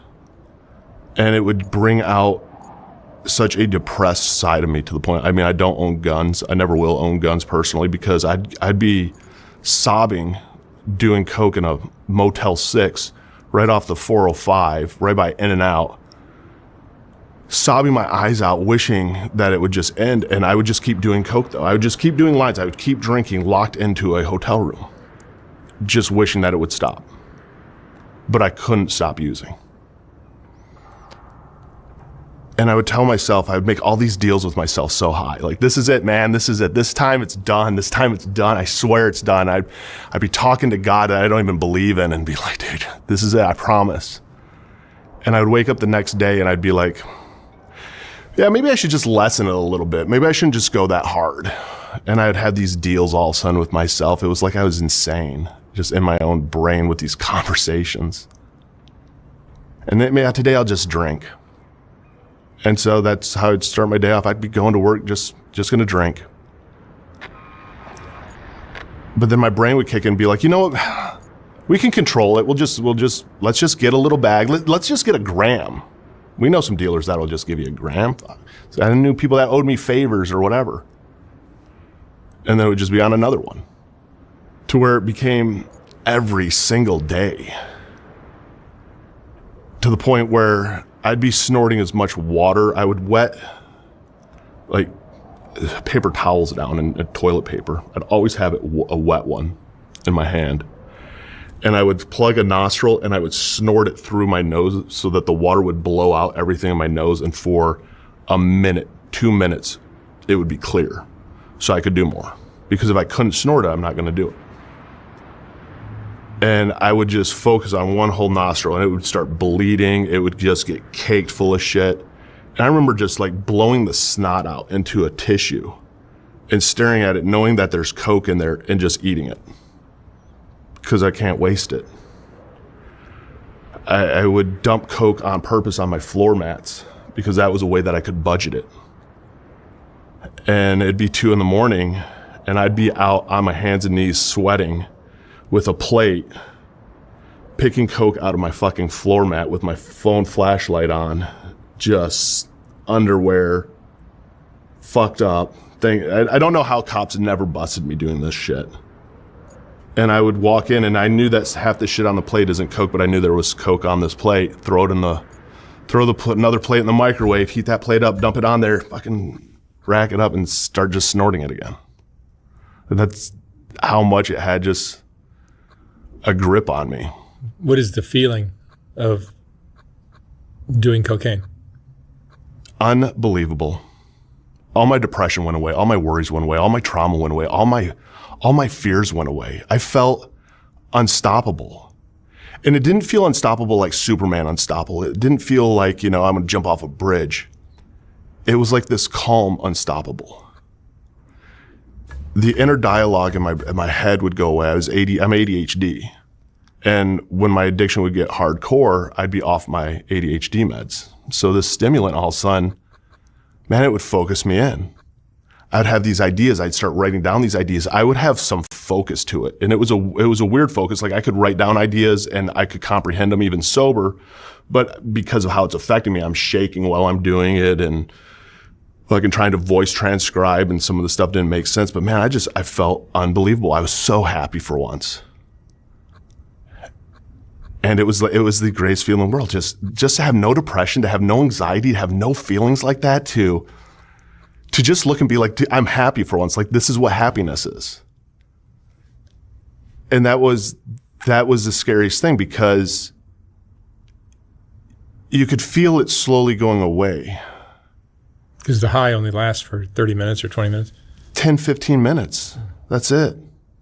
And unless you mix it with alcohol, and this is what I didn't realize. I didn't realize that, and they didn't even find this out until like 2017, 18, that alcohol and cocaine process through your liver at the same time. It creates cocaethylene. And cocaethylene itself increases the half-life of coke in your system for up to 4 times. So that coke can last in your system now up to an hour. Which I've OD'd on coke before, and I never would understand why. And if you OD on coke, like I've had friends that would OD and they'd seize out. I never seized out, but I would be vomiting, full body convulsions, feeling like having a heart attack. But my dad was a doctor, and I knew it wasn't a heart attack because my arm didn't hurt like the heart attack should, and it didn't. But something's wrong with my heart. I don't know what's going on, and you're like almost paralyzed, catatonic state a little bit, and it's all just going in and out, and you're trying not to pass out. And I would usually have mixed Viagra with me. And I mean, there's times I was in the room with fucking the receptionist at work, and I would be going in and out of consciousness, butt naked, throwing up, just being like, hold on a second. Knowing I was really high, but maybe if I did some more, it will push me through this. But I couldn't. So I'd just go in the bathroom and just start vomiting for a while. I'd just sit down. Don't know how much time would really pass by. I'd be putting fucking washcloths on me, trying to cool me down. And it would slowly just get a little bit better, and I would just sit on the bed or wherever I was at and just be like, all right. And fucking an hour later, I'm doing coke again. But you could feel it leaving. And that was the scariest part. Like I would do it in like that 15, 20 minutes, man. And it was like, you just started getting sad again. And it was like this emptiness feeling. It was like a piece of you was missing all of a sudden. And you didn't know what it was, but it's not right. And it was just like this blanket of depression and like just sadness of like, I don't like this. I don't want to be like this. And I know if I do another line, I'm going to feel better. So why don't I just keep doing it? And I would try to budget it out, but I have no impulse control. And I would just keep doing it. I'd always have to usually rely on the person next to me. And I would judge how much coke I would do off of the person if I was doing coke with somebody else that they were doing. Because otherwise I would do it way too fast.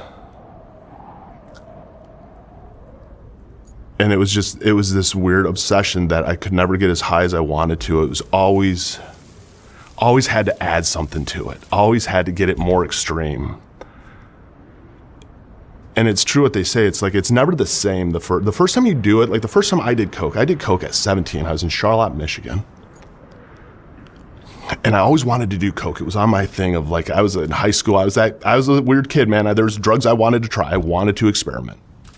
I really want to try coke, and I tried it and made my gums and stuff numb. I could feel my jaw lock up a little bit, and yeah, all right, cool. Never thought of it again. And then I was 23 and I was going through my first divorce. I've been divorced a few times. And I was in a bad place mentally. And a kid who worked for me was like, hey, let's get a bag. I'm like, all right, yeah, sure, no problem. We got a bag. And we were sitting in my car. We split it. I remember breaking out a line, and I snorted, and that time it felt unbelievable.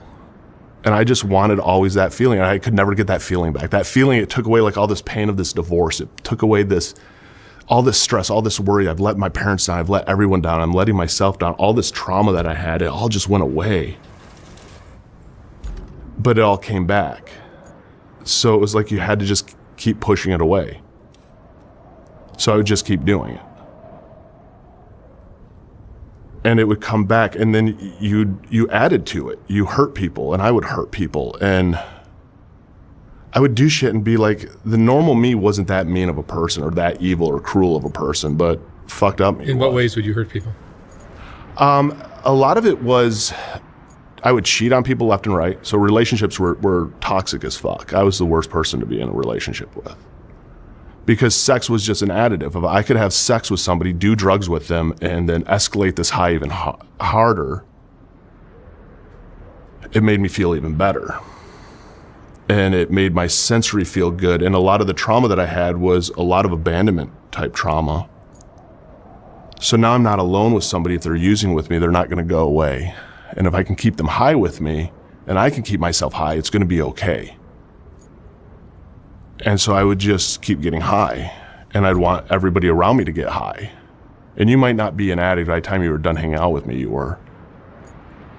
Because I had to keep you as high so you don't go. You can't leave me. I had such a fear, I didn't realize, like, internally of people leaving me, and this fear of loss. That it was like this own way, like I got myself trapped with this so I can trap other people with it in a sense. And you just start lying to people. And it would just start little things. You're lying to people. You're starting to move money around. You're angry. You're just saying shit to people that you shouldn't say. And then you just don't show up at home one time. And you ignore all the calls from anybody that loves you. And you send them right to voicemail because you don't care. And then you're high and you see this person sobbing, going, where were you? What's going on? And you just tell them to go fuck themselves because you don't care. And then the next day wake up and you're like, that wasn't me. That's not how I am. But it was who you were as an addict. And you just start to see all this kind of add on and grow more and more. And that's where it became such a coping tool for me. Because my addiction peaked in 2015. I married a girl, her name was Brandy. Brandy was my best friend. We got married in 2010. But we were both addicts. I was alcohol and she was alcohol. And I liked coke and she liked benzos. But she would do coke with me. And we moved to Orange County, actually. I took a job here with an RV dealership. And every day off I had would be literally a bender with her in our apartment.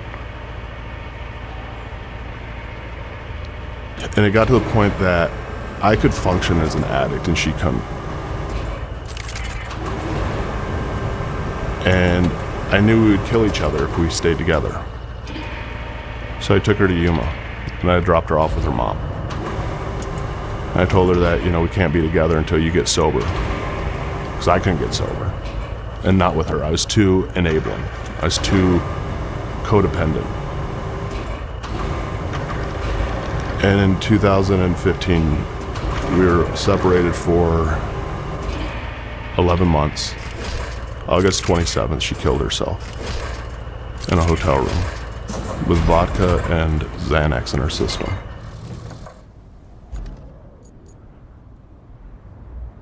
And it hurt so bad that the only thing that could take away that pain was the thought of just doing a line. And my brain wouldn't go to any dark places then. I would do a line and I would be free for a bit. And I would be happy. And there was no sorrow, there was no hurt, there was no pain, there was no nothing. It was free. And I didn't know how to address any of that pain. I didn't know how to address any of that hurt. And so I ran to alcohol and coke. And then I'd get so drunk to the point that I would just start having to do more and more coke just so I wouldn't pass out. Were you working at the time? I was. And that's where I'll make videos and I'll make fun of, you know, some people would drink coffee in the morning to wake up. I do fat gackers of coke in the parking garage to wake up. I mean, people at 7-Eleven on Beach Boulevard, Yorktown in Maine, Beach Boulevard, there's a 7-Eleven there, and the guy knew me, and he would keep 99 banana cases. And I'd get there at 7:30 every morning because I'd start going into withdrawals. I didn't realize that's why I was shaking. And I'd get a case, and I would drive to work, shooting 99 bananas, drinking sugar-free Red Bull, smoking cigarettes, pull into the parking garage, RV dealership. I already went through a case, and now I'm blacking out somewhat. And I would just bust open a bag, and I would just start doing lines of coke. And that's how I'd start my mornings off. And like I would hope people would catch me. There was this weird part, like I knew that I couldn't do anything about this. Like there was no way I could stop this. And it was like, maybe if I get a DUI, or maybe if somebody catches me, maybe if I get in trouble for this, like maybe that's what I need. I don't know how to stop. And I didn't want to fucking stop. And so I told myself, like, if I got caught, then I would stop. And I just never would get caught. I'd be doing coke in the bathroom at work. And it would be so bad. I had a salesman come up to me. We had this new system where we could send people reviews. And we get this review left, 1-star review. It says the manager was an asshole. Came out, kicked us out of the dealership, was so rude, all this. I'm reading this review. I call the salesman up. I'm like, get up here right now. I'm like, who was this manager? Like, because I'm going to fire this person. Like, who was the man? And the salesman's looking at me. He's like, it was you. I'm like, it was what? It's like, it was you. I was so high, I don't even remember the people. I have little clips of them. I remember sitting, and I'm not really speaking. I remember he had like a goatee and like kind of what their faces looked like in the unit that they were trying to buy. But I didn't realize how it even was. And that's how messed up I would be at work. Not even aware of that. I don't even know how I kept jobs like I did. I don't know if it was just autopilot or what.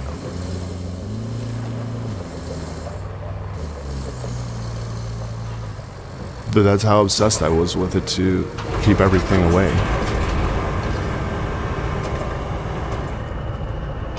It was like the cure. And no other drug compared to it. It's an expensive drug. It was really expensive. I was spending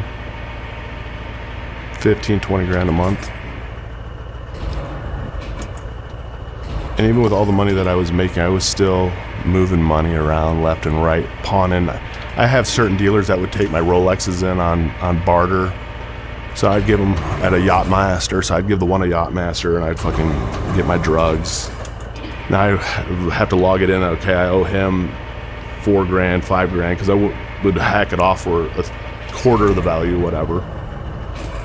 And then I'd hawk off another watch or whatever to this other one, and then I'd get paid, so I'd pay and buy all my stuff back. But now because I bought all my stuff back, it's just, you're going backwards. And then whenever I was drunk, I wanted to go have nice dinners, and I would just spend money on Amazon and all this other stuff just to try and fill voids.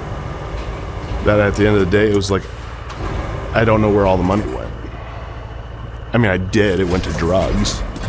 But that's, if I could just be better at spending my money elsewhere, then I would have my money for the drugs. And that was my whole, where I'd be in like this conflict, where it wouldn't even register to me that this is a problem of how much you're spending on this. It was like, man, if I can just, maybe if I get high next time and I hide my phone, I won't get on Amazon, or I delete the Amazon app off, or I eat before I get high. But no, that never worked.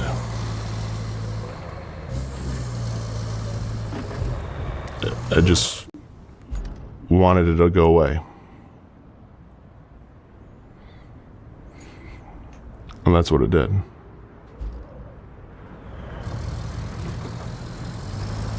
And it got to the point that I was, without it, I was a different person. I couldn't get happy anymore. It got to the point that nothing made me happy. I looked forward to nothing in life. I cared about nothing. Unless you told me I could get Coke, or I had Coke, or a dealer's coming.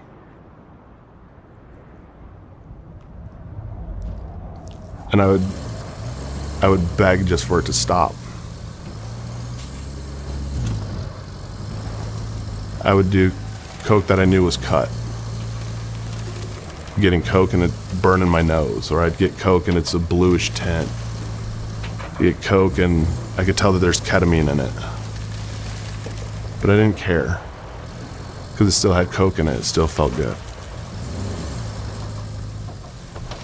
And it was like you're living 15 minutes at a time. And then of course you got to do more than that, because if I do more, it's going to just stay in my system longer, because this makes sense. So I'll just do bigger lines so it lasts longer, so I don't have to do as much lines. And then eventually when you get sober and look back and you're like, how sick fucking was I? Are you doing it throughout the whole 24-hour day, or are you all day? You're taking breaks at times? I take breaks every now and then on like maybe a Sunday. And where does your mind go when you're not high on Coke? I'd be sick. I would, and not really even like a dope sick, just like a depressed, just hungover, vomiting, just full body. And like I couldn't relate any of it necessarily to Coke. I'd relate it like to alcohol. So I would drink every day, because Coke wasn't hurting me, because Coke was safe. Coke's not that bad of a drug. It's a party drug. So I wouldn't take into account that that's part of like my depression or anything else.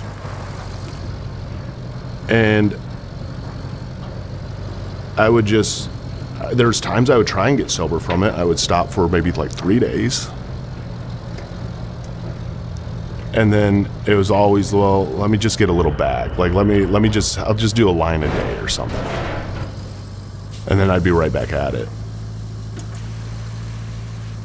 And if I couldn't get it, then I would find something else. I mean, I would get to the point that I would crush up fucking Adderall or anything, because it was also about snorting it. I mean, that was the other thing, is like my method of it. Like, I was afraid of needles. I would never IV a drug. I was so afraid of needles. And like mixing anything into any kind of drinks or smoking anything, like I smoked cigarettes, that was it. But snorting, that way that it made my lungs feel and made my chest feel, it just was relieving. But when I would even snort other things, like all it would make me do is then go, okay, I need to get a bag now, because this isn't giving me this feeling that I want. And I would just hit up the dealers. And I would run through them until I'd find somebody with something. And I wouldn't stop. I was persistent as fuck. And it didn't matter how bad of stuff it was, I would do it.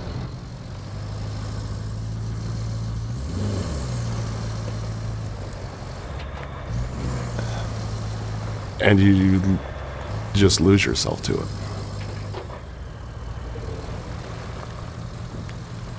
It's like there's always a part of you all of a sudden missing. That'll never be as happy as it was when you did that.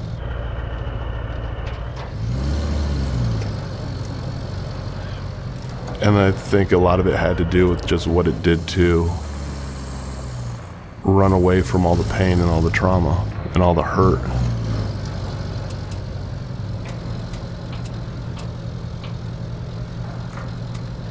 That you just were, I was just so obsessed. And every single day I would start just doing it, whether I could breathe out of my nose or not. Because no matter what, I could pick as much of the snot out as I could and snort as much water as I could and shove shit up my nose to clear it out just so I could snort a line. Was it because your nostrils kind of scab up? It would scab up. If I had bad stuff, sometimes I'd have really bad bloody noses. And it would just, each side, like it would just cake up. I would always laugh, I'd be like I have a Colombian cold. Because it's just all that mucus build up, and like it'd be so crusty, it would be coming out of my nostrils and like down my lip of just crusted mucus membrane trying to protect your nose from eating itself. And so I'd sit there and I'd literally just be picking all these like scabs off. And then it hurt, so I would just start snorting water through it because that would kind of feel okay. And it was cold and it was moist.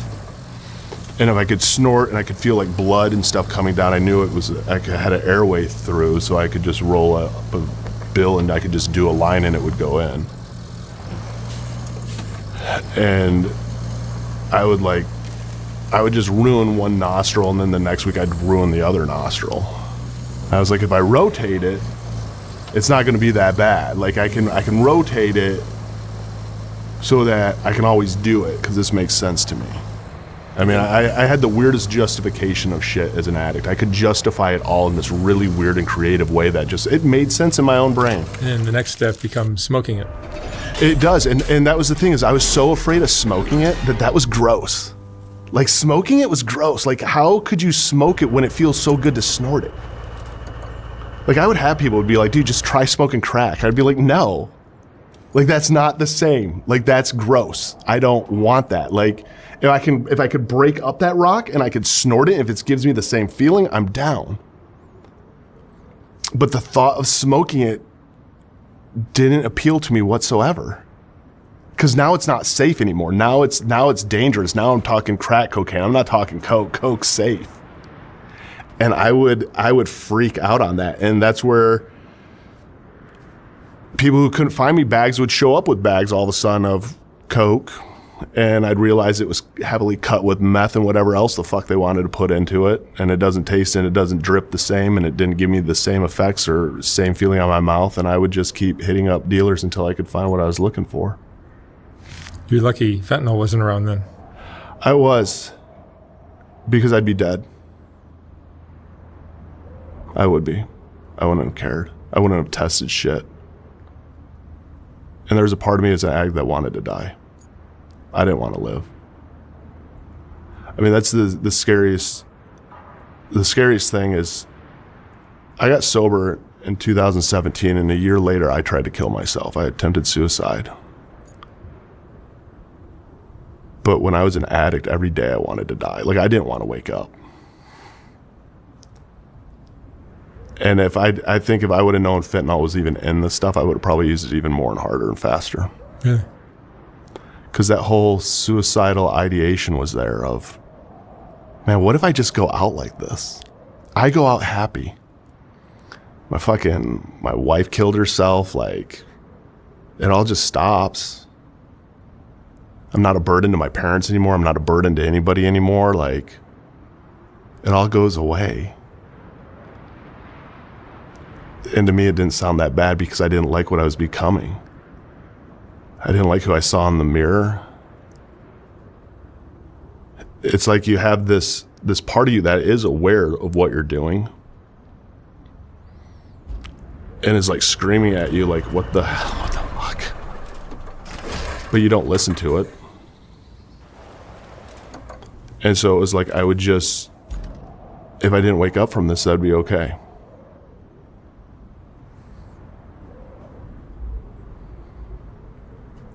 And it didn't scare me at all. It scared me more when I attempted to commit suicide when I was sober than even the thought of dying when I was high.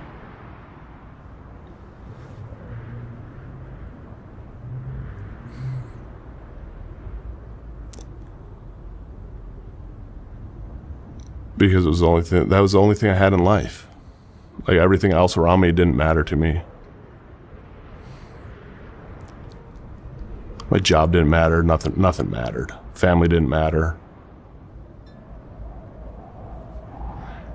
And it was this weird guilt because you look at your life and you're like, I should be grateful for all this. I should be grateful that I have this amazing job. I should be grateful I have this wife and I have this life and I have brand new vehicles and I have all this money. And you weren't grateful for any of it. I didn't care about any of it. Like I wanted it to all go away.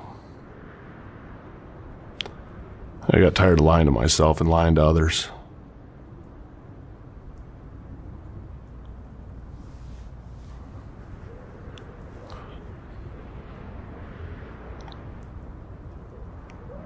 That's how my day it was like Groundhog's Day every single day. How'd you get clean? I was killed herself, like it all just stops. I'm not a burden to my parents anymore. I'm not a burden to anybody anymore. Like it all goes away. And to me, it didn't sound that bad because I didn't like what I was becoming. I didn't like who I saw in the mirror. It's like you have this part of you that is aware of what you're doing. And is like screaming at you like, what the fuck? But you don't listen to it. And so it was like, I would just, if I didn't wake up from this, that'd be okay.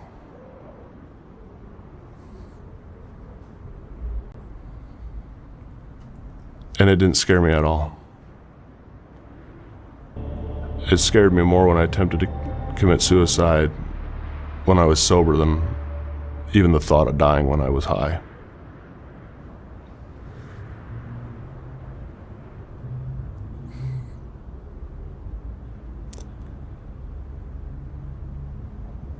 Because it was the only thing, that was the only thing I had in life. Like everything else around me didn't matter to me. My job didn't matter, nothing mattered. Family didn't matter. And it was this weird guilt because you look at your life and you're like, I should be grateful for all this. I should be grateful that I have this amazing job. I should be grateful I have this wife and I have this life and I have brand new vehicles and I have all this money. And you weren't grateful for any of it. I didn't care about any of it. Like I wanted it to all go away. I got tired of lying to myself and lying to others.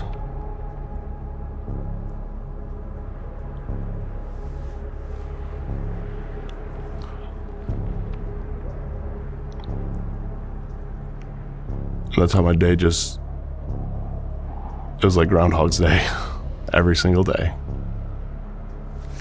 How'd you get clean? I was going insane. I was at the point where I'm doing full on 2 8-balls a day, single day. It was like Groundhog's Day every single day. How'd you get clean? I was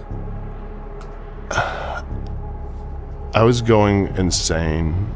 I was at the point where I'm doing full on 2 8-balls a day. I was doing fucking 8-9 grams of coke a day. Can't breathe. Even more in debt to everybody. Having trouble at work. And I was cheating on my ex-wife at the time with the receptionist, the business manager, just tons of people. Did your wife know that you were using coke? Oh no. Oh, I hid it really well. You could hide it that well. Yeah. And plus she was a stoner.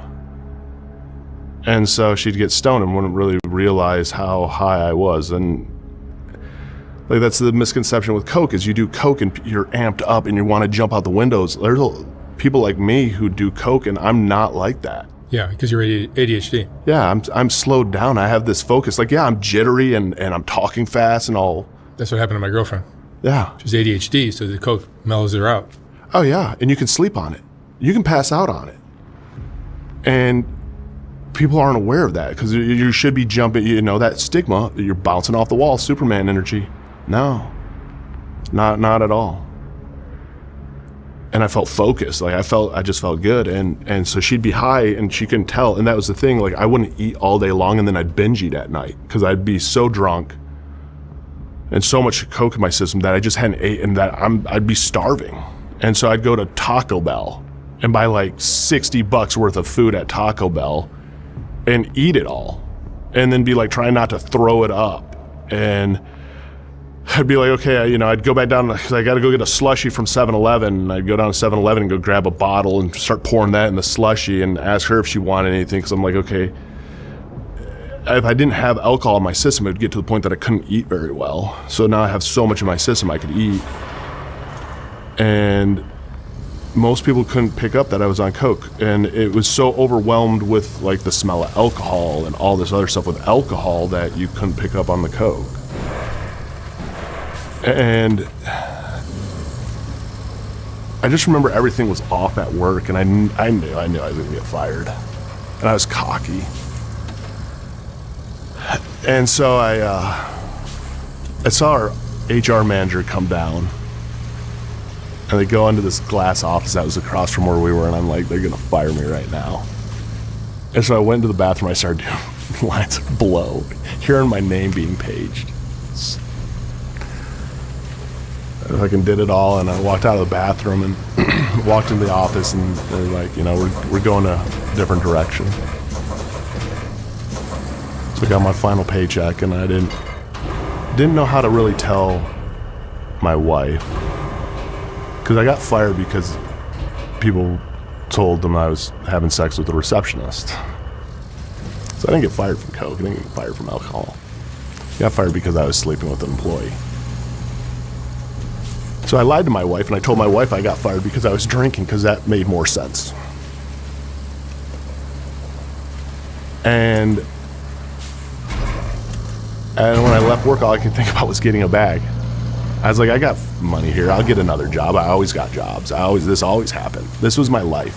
My life was I would build up and make an amazing life. I'd start making mid six figures, and then I would burn it to the ground, and I would start from scratch every 4 years. So this is nothing new, and I go home, I get high, fucking drunk. Fucking everything was great. I'm gonna get a new job.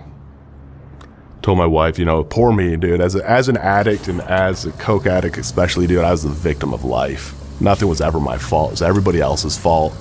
I knew how to enable myself as an addict. Fucking poor Eeyore. It was poor me, man. Like, you don't understand. It wasn't my fault. Like, I gave them everything I had. They just didn't see it that way. And just the rambling crap I would just spew out to try and be a victim. And I just was drinking and getting high, and my ex-wife caught wind that I was cheating on her and came home and flipped out. And I'm fucking get pissed. End up having a huge blow up. And that night I was lying in bed and I just started sobbing. I was drunk and I was high. And we'd get in fights, and I'd run out to my car and go do a line of coke and run back in, take a fucking shot. And I just finally was tired. She was asleep and I was laying there, and I just started sobbing. And it was like, this is how my fucking life is. Every 4 years this happens, and I deserve better than this. And I was tired of this. And I didn't even know what it was like to be sober. But I knew that maybe it had to be better than this. Because this isn't fun anymore. For the last couple of years, this wasn't fun. This wasn't a party. It was just, I don't even know where those days went. I don't know where my life went. I don't like my life. I don't like anything. Like, maybe if I get sober, it will be better. And I remember just thinking this for like hours. And finally I went to sleep, and I woke up the next morning. I was like, yeah, I'll get sober for 6 months. I'll get sober for 6 months, and then I'll go back. How many jobs did you lose when you were using coke?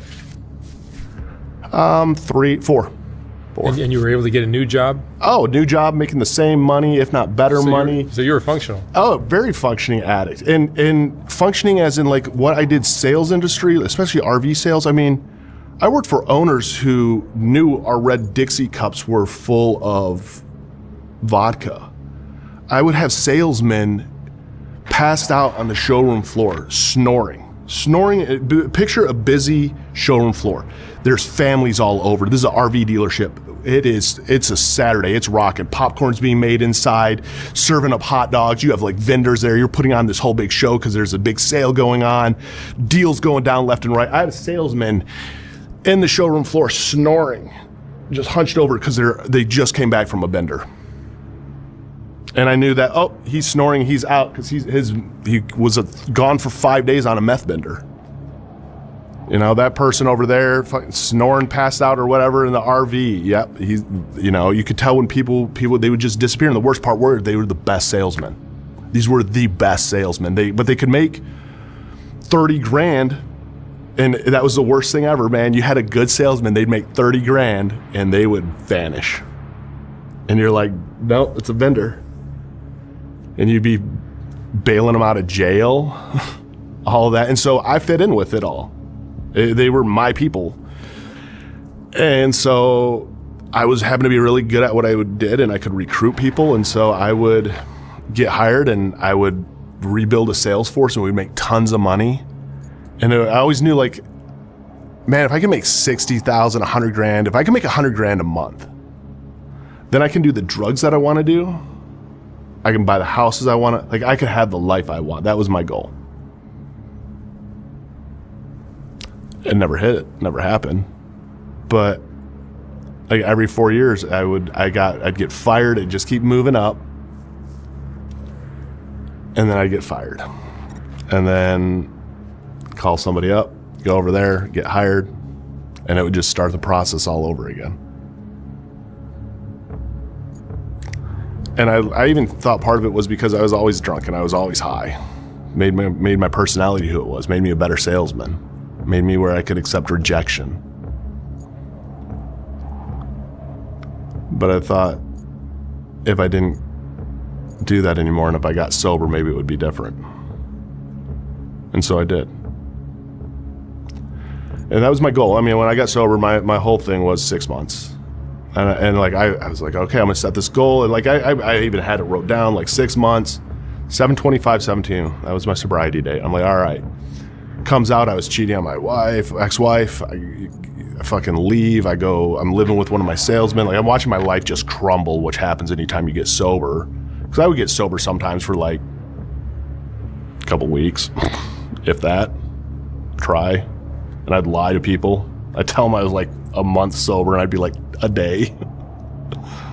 But this time I fucking buckled in for it. I'm watching everything crumble. I'm like, you gotta be kidding me. Like, it went from the part all of a sudden, like, I have no money. Now I'm actually like pawning off watches and stuff, trying to get some cash because I had valuable stuff, but I had no cash at the time because my ex-wife took all my money. Kind of kicked out of my condo, living with a salesman in his spare room. But I'm like, all right, dude, I'm getting sober. I guess this is what it is. I went to my first meeting in Huntington Beach. And I went in there, I didn't say a word, and I just listened to everybody. I was like, you're all losers. I don't relate to a single one of you people. I can be better than this. I mean, that was my whole attitude when I walked out. And I was like, no, I need to stick with this. Like, I was telling everybody I was an alcoholic. Because I didn't tell anyone I was a coke addict. Because I couldn't find anything on coke addiction. I didn't really think there were coke addicts out there. And so being alcoholic though was normal. That was cool. Like people respected that. Like, good job, man. You're being strong. Hoorah. They're just feeding into my victim mentality, man. You tell them you're a coke addict, changes everything. Oh yeah, I learned really quick. I went to an NA meeting, and I was like, my name's Eric, and I'm a coke addict. I had a guy come up to me after the meeting. He's like, well, I was a heroin addict. He's just like he's just degrading me. Like, why am I even fucking there? And telling me about how he's a heroin addict. All this, I'm like, so good good job, like, cool, dude, did you get a medal for this or something? Like, I felt so out of place. Because I'm hearing about, like, people, like, taking perks and puking them up and then picking them out of the puke and swallowing them back, and I'm like, I never did that. I never had to do stuff like that. I was a functioning addict. My biggest problem, guys, was I was trying to get a hold of my dealer and he wouldn't pick up. And so I had to go through a whole list of dealers to get somebody to come show up with coke. Like, that was my problems. I didn't have these problems. And it made me feel really like this is what's wrong with me. Like, this isn't right. And I was really just kind of full of myself. And I realized, though, if I played the victim, that it was all poor me and I'm an alcoholic. And so I did that. I didn't know how to get sober. And so I just started asking people, like, what do I do? And they kept just telling me, go to AA meeting, work the steps and all this.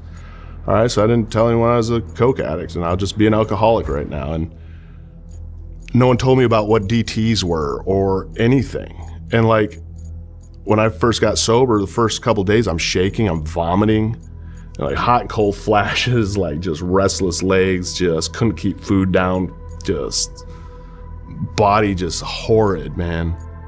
And no one was like, oh, maybe you should go to the emergency room. Maybe you're going into DTs. I just kind of raw dogged it through because that's what everyone said you do. But there was something that was really wrong with it. Because the physical withdrawal of alcohol was horrid. And I started pushing through it. 6 months. And then my dad was a really big support system through my wife's suicide. And my dad was a really successful doctor in Michigan. And we didn't have a good relationship growing up. But we ended up having a good one. And then on 8/13/2017, my dad killed himself in his car, committed suicide. I was 3 weeks sober, and I got that call from my brother. By this time, I'm going through detox still. I'm working again. I have a job as a sales manager at an RV dealership in Pomona. And I'm trying to work things out with my ex-wife, and I get these calls from my brother, and he lived in Michigan, and he's calling me, and it's like 10 at night, and I'm like, I thought he pocket dialed me or something. I hung up. Call me again, I hung up. Call me again, I hung up. And I was like, dude, it's like 1 o'clock in the morning there. My brother slept on he was the responsible one in my family. So I called him back. He was like, hey man, I'm calling you because Dad killed himself. They found his body. And I remember just hanging up the phone. I didn't cry. I didn't feel pain. I just went completely numb and just kind of laughed, like, out of all things, like, he never saw me sober really, ever. That here now I'm trying to change my life around. My dad just killed himself. And it was kind of like I latched on to everything I had of any kind of reality to keep myself here mentally. And it ended up being my sobriety is what I kind of latched onto. And I made it my identity. And I just hugged on to that. You'll want to deliver the backup transformers to the main power substation.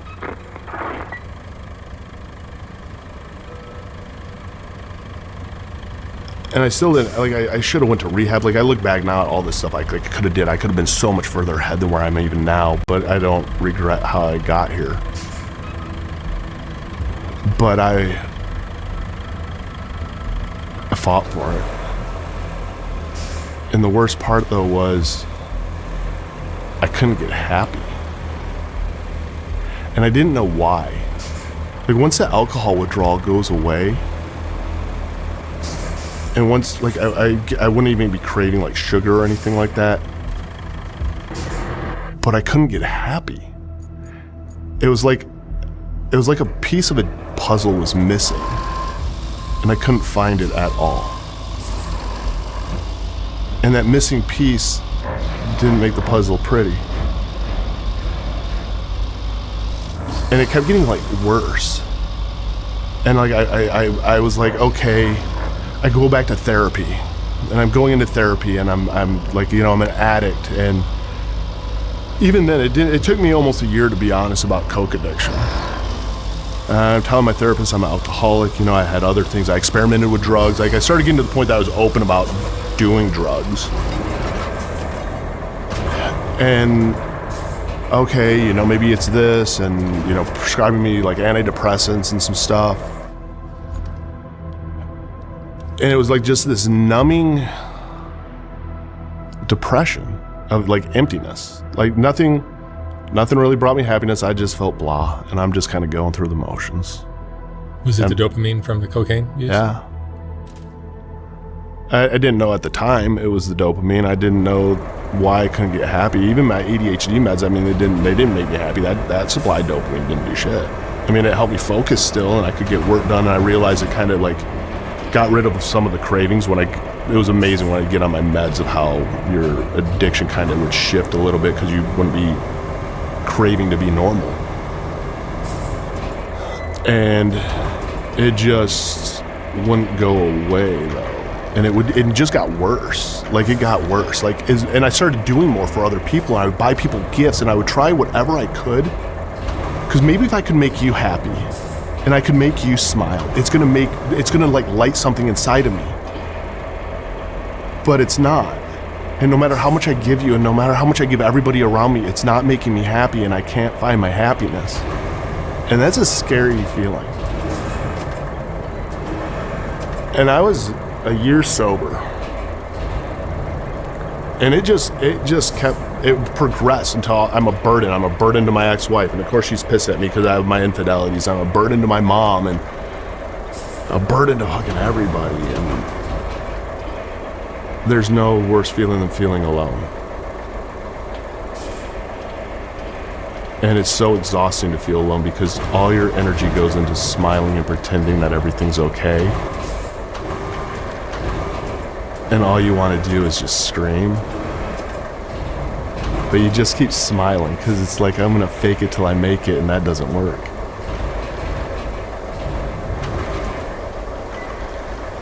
And it finally got to the point that I'm like, I'm just going to end this because I'm done.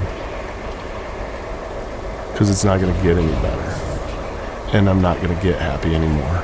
And I don't deserve this. And I got so... That was the worst part. It's like I played into this victim mentality when I got sober, that I played that whole mentality the whole time, that then it was like poor me, and it's never going to get fucking better, and I'm never going to be good enough. And I just beating myself up and lying to my therapist and not asking my therapist for help and not asking anybody for help and not telling anybody because nobody cares and not sharing because what are you going to do about it? Like, you can't do anything about it. There's no fix for it. I don't know what the solution is. And I was like, I'm going to hang myself. Because I can't stop it if I do. If I kick away a chair and I hang myself, no matter what, I can get myself to that point, and no matter what, if there's a point that hits in my brain that it wants to stop, I can't. And I'm okay with that. And I went into my garage and I hung on one of the hooks that I had that hung our bikes, and it held my weight just fine, and I bounced on it, held it just fine. So I hung a rope there. I laid down a plastic tarp. I laid out bleach. I laid out a scrub brush because I knew I would probably grab chunks of my skin out. Because by this time I was already telling people that they mattered. I took to Twitter because I needed some kind of outlet to help people. And so I took to Twitter and started telling people how they mattered and how they shouldn't feel alone. Tell them how it's going to get better. I was lying. And I had my day, waited for my ex-wife to leave, had everything ready. She came home for lunch like she was supposed to. I gave her lunch. She left back to go to work. Laid out my suicide note. And I was going to drink the vodka in the freezer because we had leftover vodka from a party. It was August. We had a party in April, and there was leftover Grey Goose vodka. I was going to drink that. And I go into the freezer to pull it out, and it's frozen. And I was so mad that she thought I was going to relapse. That my ex-wife thought I was going to relapse, and she dumped it out and she put water in it. And I threw it in the sink, and I was screaming, how dare you think I would relapse? And it made me realize what the hell I was doing. And the first person I called was my mom. I didn't even think about it. I got my phone, I called my mom, and I just remember telling her that something's not right and I need help. Something's not right. And I knew I had some Xanax from when my dad committed suicide because I was having really bad panic attacks. And she's like, you know, you need to slow you down, calm you down. Like, do I need to fly out there? Like, she was really cool. I'm like, no, something's just wrong, something's wrong. I was texting my therapist. I went and found my Xanax. I took a quarter of a Xanax. And I'm just staring at everything shaking like, I don't want to do this. But I don't know what to do.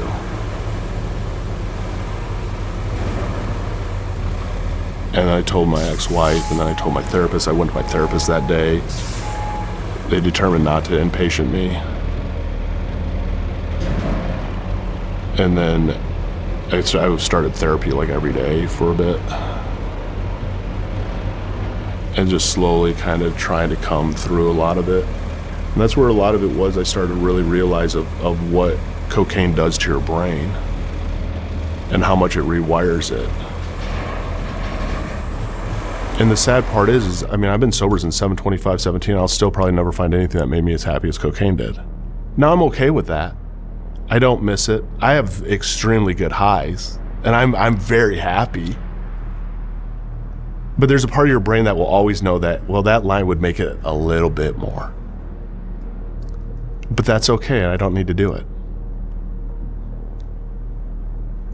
And I had to come to terms with a lot of that. I had to come to terms with a lot of grief and everything I used drugs to medicate for. That's what I used drugs for, is I used it to medicate. Like, I didn't have any coke addicts in my family. I didn't have any heroin addicts. I mean, technically I had alcoholics, but no one died from like cirrhosis of the liver or anything of that sort. They die of lung cancer from, you know, supposedly smoking too much or stuff like that. I mean, mental illness ran in my family because my dad obviously killed himself. But it was like, I had to really realize, like, why did I use? And so much of it was, like, 12-step shit didn't help. Going to meetings didn't help. But realizing, even though I look at my childhood and I go, my childhood was really good. My dad was a doctor. Like, I never starved. I always had clothes. You know, I always had a roof over my head. I wasn't beat. Doesn't mean that I didn't have still a screwed up childhood and that so many other people have a screwed up childhood. To realize, like, how my brain functioned as a kid of not knowing love versus ignored, hyper-vigilant relationship styles, of how this creates so much trauma that you just carry through in life. And the more that I worked on my brain and worked on understanding myself and my relationships and why they all failed, and why was drugs such an easy outlet, just showed how much, like, I had to work on myself and how much healing I had to do and how much therapy I had to do and EMDR I had to do, and to learn to grieve and to learn not to blame myself. And to learn to let a lot of stuff go. And the more I did that, the more I didn't want to use or have cravings or urges. And the more I feel complete.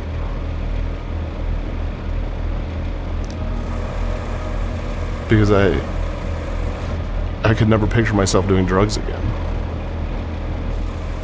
Because I love what I have that much more. But there was a time I would have gave it all away just for a line. But it showed that I could change and I could grow. I could heal.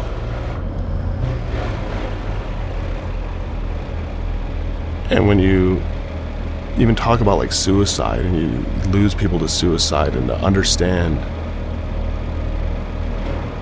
to really kind of understand, to get it where, especially people with ADHD, because there's so many studies that show people with ADHD are more likely to become addicts because we're so emotional, that to logically process stuff through, to go, I did everything. There's nothing else I could have done to stop my dad. There's nothing else I could have did to stop my wife. I did everything I knew how to do with what I knew how to do. And that's okay. And I'm okay with that. But it took a long time for that. And that was the shitty part about drugs, is when I look back at it, of how much it stole that away from me. I was thinking that this was just this quick, easy solution, and it just delayed all of that. And that sucked. It was a lot of fucking pain.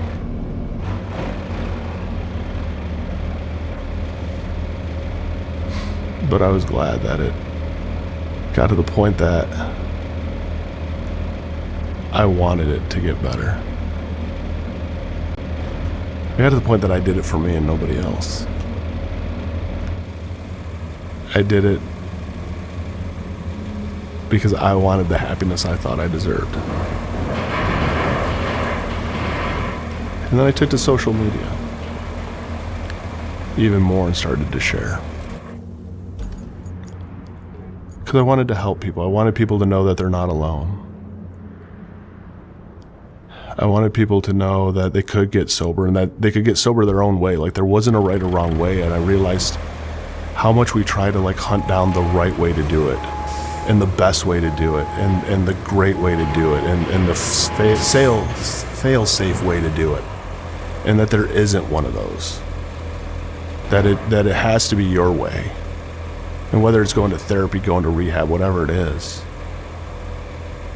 And like, I had to make life changes. Like, that's the thing. It's like, we're so afraid. I was so afraid when I got sober, because I'm getting sober, and I got sober for 2 years into my sobriety, and I hated it. 3 years into my sobriety, I hated it. I hated my ex-wife. I hated my life. I hated everything still.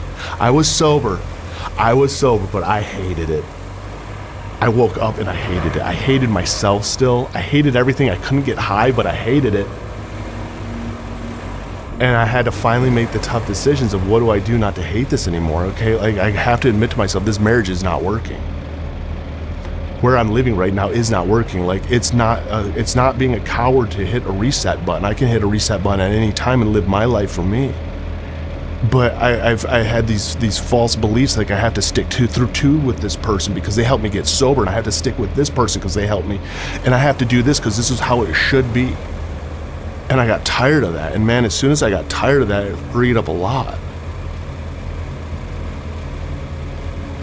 And I ended up moving. I ended up finding a different job. I moved states, and I just started creating the life that I wanted to live. I kept going to meetings, and then I started figuring out more that I had to go to therapy. And so I dove more into therapy. And I got more therapeutic help, and then I got more into therapy even after that, finding out childhood therapy and EDMR therapy and all of this. That it was such a process, because it's not like you just level up and you're like, okay, I'm healed, I'm sober now. I didn't want to go back ever to that person. And it was brutal.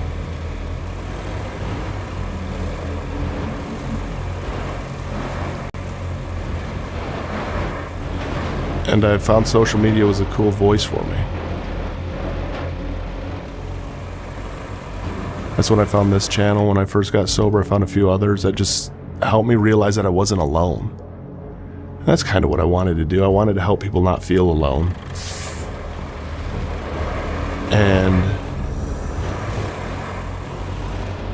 that's where I realized how toxic still I was, even as an addict, back in 2019, 2020. That I acquired almost a God complex. And it started with a really good intention. I wanted a dad to come home one more time. And I called the suicide hotline. I didn't realize that it wasn't like 911. I have to push buttons. I have to wait for somebody to actually pick up. This isn't, I've been there before. This doesn't help me. I need to talk to somebody right fucking now. So I came up with this great idea that I put my phone number out. And I put my cell phone number out. I figured I would do it. And if somebody was struggling, I'm 37 years old at this time, somebody's struggling, they can reach out to me and I'll just talk to them. I'll be their friend. I'm not a doctor, I'm not a therapist. I'm none of that. And I put my number out there. The first person who ever texted me was a kid 3 weeks sober on heroin. And then a week later I had a mom text me who found her son hung himself. He died. I thought I was making a difference. This was great. And boy, did it supply a lot of dopamine. And next thing you know, I was going to change how the world looked at mental health. And I let my addiction slip over to social media.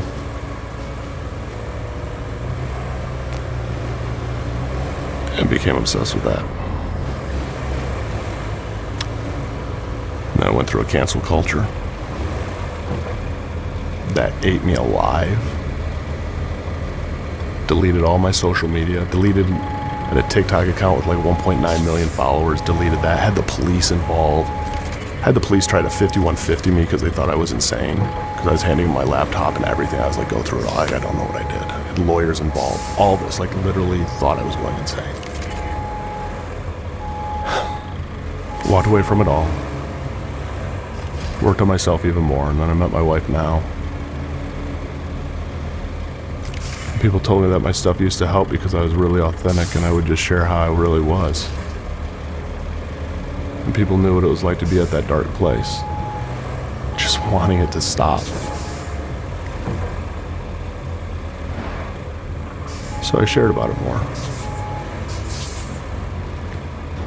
But I looked at it differently, that I couldn't help anybody.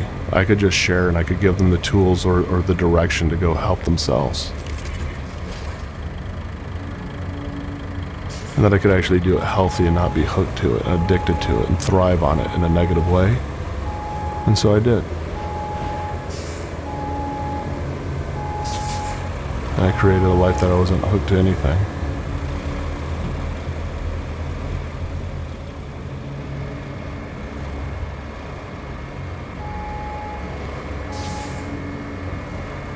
And then here I am. Yeah, your videos are incredible.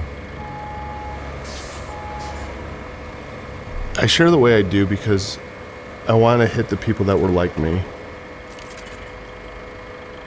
You know, I don't read my comments. I don't read anything about my videos at all because I know there's tons of troll comments and all this. Yeah, always. And yeah. And that's how I keep myself really healthy on it, because then I get these people who reach out that are like, dude, I'm there. Like, what do I do? Like, don't want to go to rehab. You're resisting and fighting everything, making ridiculous amounts of money, and realizing how many people are really addicted to cocaine. It blew my mind how many people this is their drug of choice. Like, when I first got sober, I thought it was just me.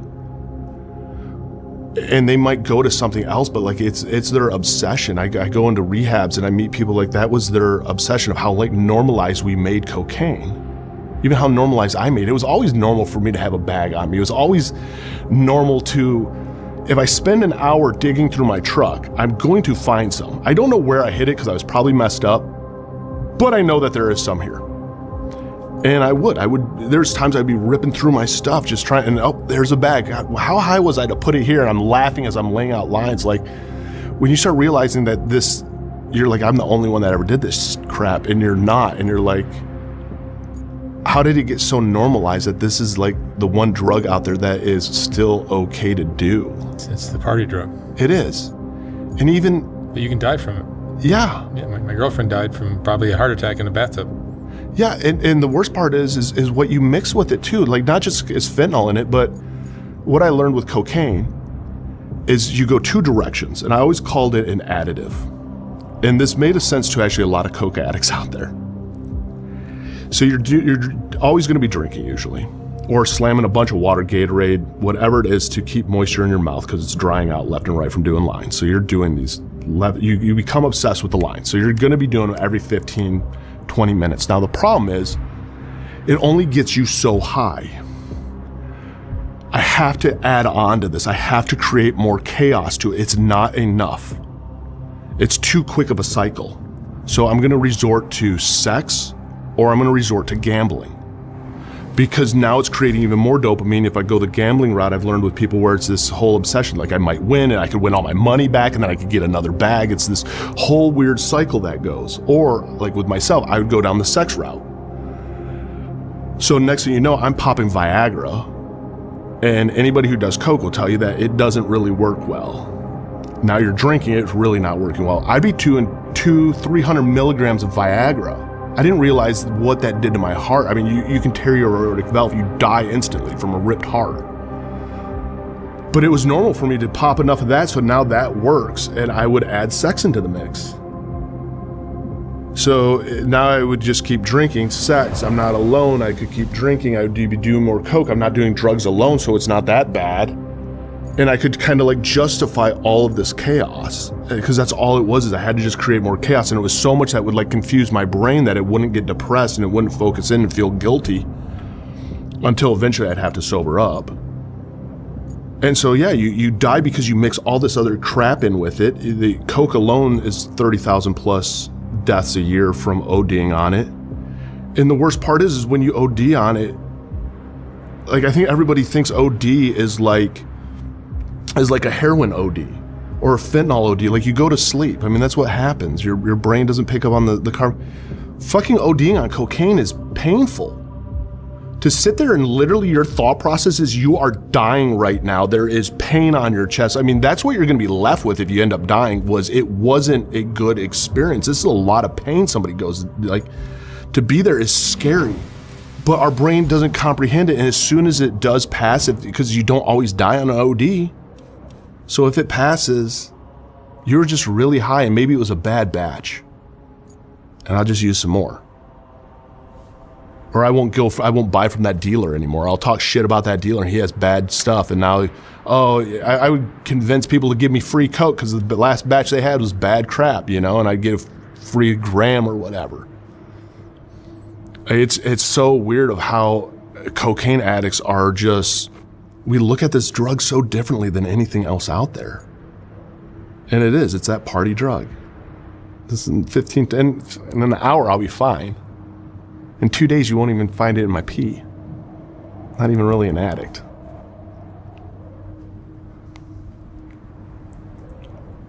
But you just can't stop it.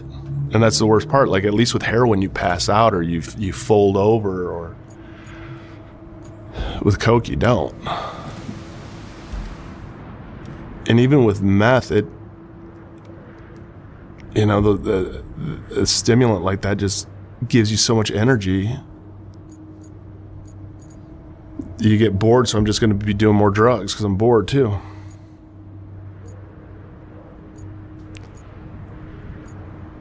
But for people to actually think you were normal when you were high is the scary part. And then when you're not high, they think something's wrong with you. You buy into like the signs that somebody's on coke. I mean, they're there. And the worst part is, as much as you can know the signs of it, you will never tell until somebody either says they were on coke or they die. Because you don't pay attention to somebody sniffing or just messing with their nose a little bit. You don't pay attention too much to that jaw lock up a whole lot. I mean, sorry, nobody looks at somebody's pupils really and is paying attention. Are they dilated or not? Somebody's just kind of wound up and they tell you they're just really having a good day. You just kind of buy into that and you're like, okay, cool. They're having a good day. It's a hard drug to know that somebody's using. Because it's so social too.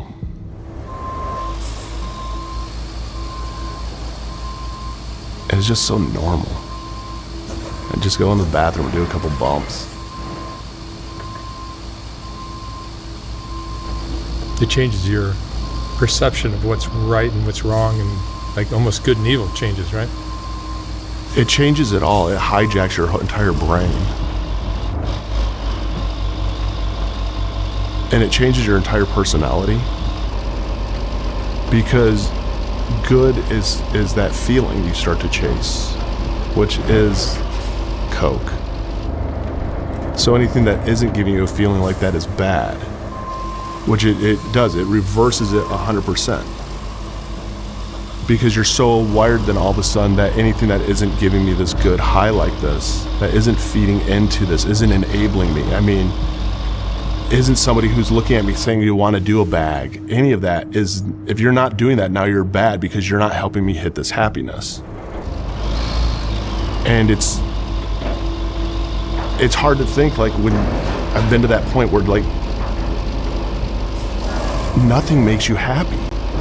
Like, to really think of, like, what makes somebody happy, whether it's opening up, like I collect magic cards and Pokemon cards now, and just opening up and getting, like, a card that was, you feel happy. It's a little dopamine boost. Or you work out and I get on the scale, I'm like, oh, I'm down a pound or whatever. My muscle, my personal best went up 5 pounds, and I'm feeling good because I know that I'm getting healthier.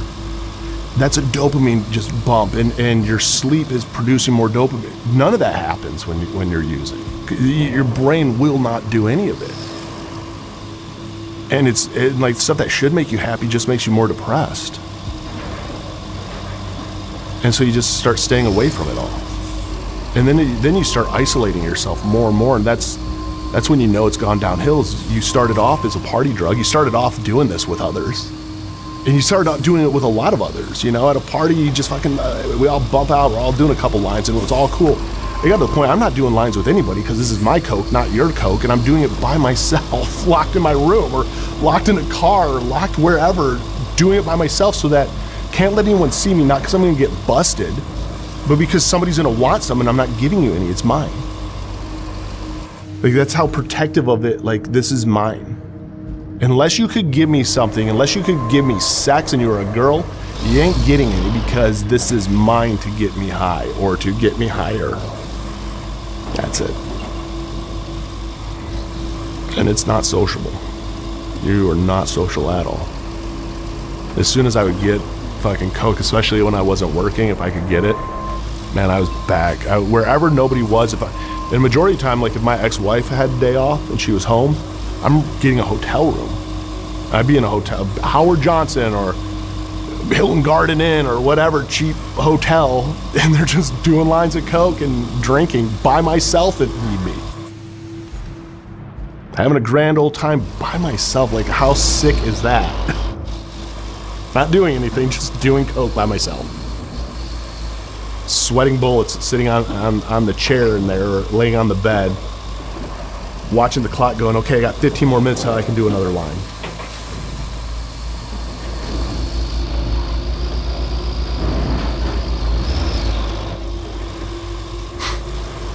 I look at some of the stuff I did, I'm just like, it doesn't make any sense. But it did at the time.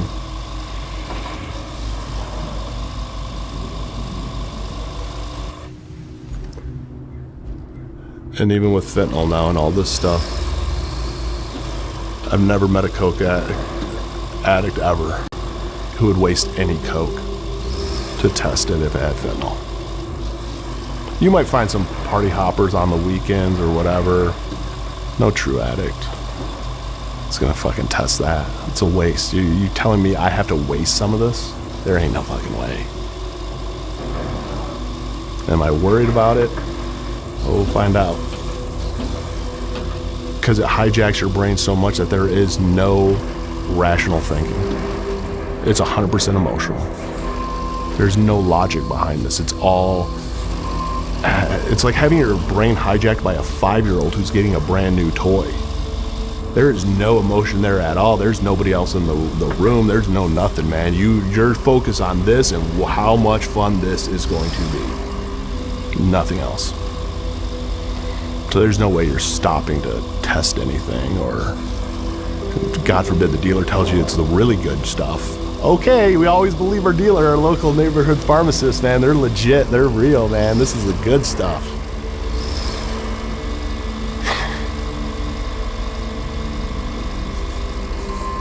Then it's crusty, and then that's what people don't even realize. Like, it's not even white powder. Like, the better stuff was always the dragon, like the fish scaly, yellowish, clearish, almost tintish, and it was crusty. It was not cut as much as the white powder, but yet Scarface told me it was white powder. But if it's white powder, it's heavily cut, and it's cut with all sorts of crap in it. From, like, I learned the other day that talcum powder on the East Coast is what's usually cut into a lot of coke out there. And so eye doctors, when they do the test, will find talcum powder or talcum deposits in your eyes, and they can tell either you do something with talcum powder, or you do with it, or you do coke, because it's one of the biggest cutting agents. That, you know, meat tenderizer and creatine and all this other crap that's just put into it, versus, man, if it's crusty, you think that it's not right. Maybe it is meth or whatever, but no, that's actually coke. And so it was like, you would find that I would get to the point that I'd be quizzing dealers on what kind of stuff they had, and I would get stuff that I knew was massively cut. I mean, one of the worst benders I ever went on with my ex-wife who killed herself. I had 2 8-balls. I remember holding them both, and they both looked blue. And I'm like, there's no way this is pure. Like, there's no... Manage that before my third coffee.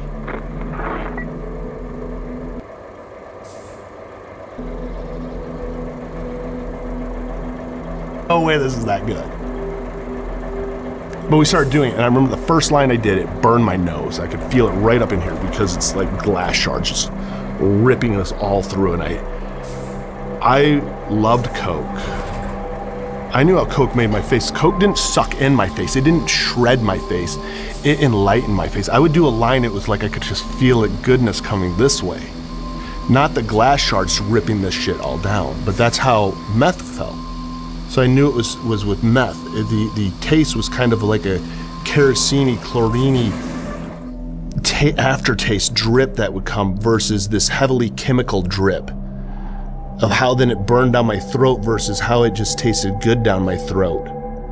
Knowing how badly cut this was, to the point that, I mean, we were on one for fucking 2 days, and she was like, she couldn't even go to the bathroom because she was afraid the cops were gonna bust down the door because SWAT was out front, and she's pissing her pants holding the door shut because if she moved, SWAT would bust down the door. I never had paranoia like that before in my life, but I've watched people and her have it, and I was like, there's no SWAT out there. I'll hold the door. You need to go to the bathroom. But I mean, I knew it was bad stuff, but it was all I could get, so I'm gonna do it because it still can't be that dangerous, because it's coke. It's coke. That's why I'm glad, like, pink cocaine wasn't even around. Like, it was, but it's not even that popular in the States. But like, God, dude, if somebody had pink cocaine, I would have just, anything that was named coke, I would have did it thinking it was coke and thinking it was safe. And that's how twisted we get it in our head. And the highest you'd ever get is as soon as you got it in your hand. As soon as you got that in your hand and you traded off the money and you got it, you'd never get that high again, because that was the high. You could do it all, but you'd be on the phone again because you just had to get it back in your hand.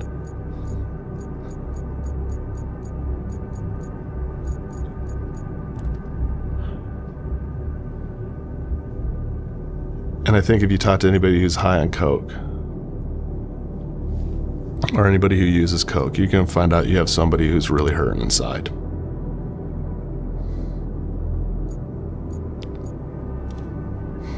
Because it's like the only way we can find happiness.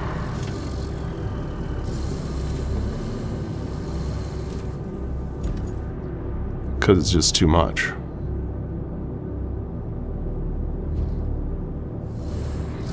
And the shitty part is you don't even know what you're sad about. You don't even know what that pain's from half the time. You just know it's there. And you just want it to go away.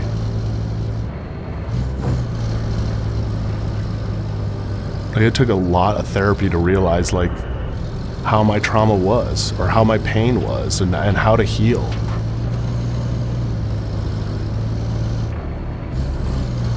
And there's no way I could have ever, without help, realized that.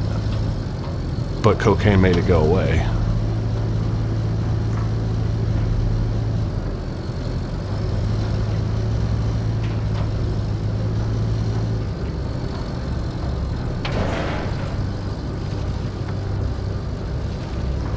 And that one line changes everything. Because nothing produces dopamine like that. Nothing. Man, if you were to sell a drug, it's the easiest drug to sell. If you were to think of the funnest drug to do, it's the funnest drug to do. No needles involved, no nothing. Yeah, you go to the emergency room, it's the biggest drug of why people are in the emergency room, because they think they're having heart attacks more than any other drug out there. People go to the emergency room for cocaine. And I don't understand how it has still such a stigma that it is so safe.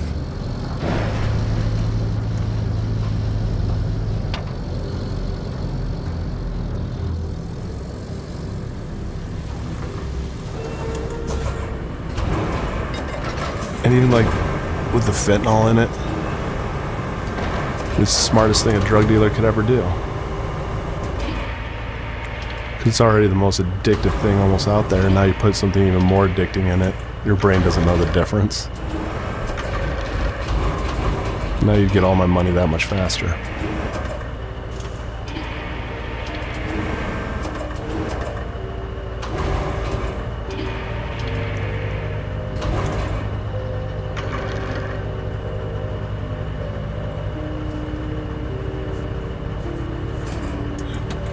I'd go from being able to budget coke out, having coke in my house, knowing right where it was in my jewelry box,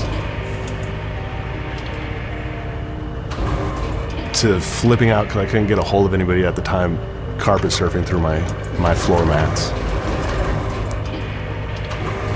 snorting everything that probably isn't coke, just thinking that there might be a little bit in there until I could get a hold of somebody.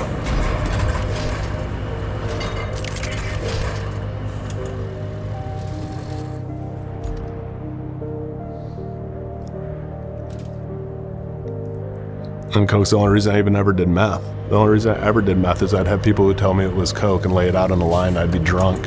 I'd believe them. I'd believe people at a trap house. I'd believe that it was a really good coke. Wouldn't pay attention to it, and I'd snort it and realize what I just did. And then I'd be pissed and I'd leave.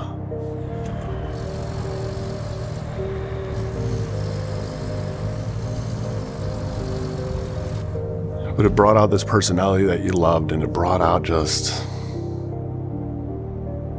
who you thought other people loved too. Just everything was perfect. And it's one of the most manipulative drugs there is too. It's like, people want to hang out with you when you have coke. I mean, if I would have told anybody, hey, I got some needles on me, I got some heroin, dude, let's go fucking shoot up.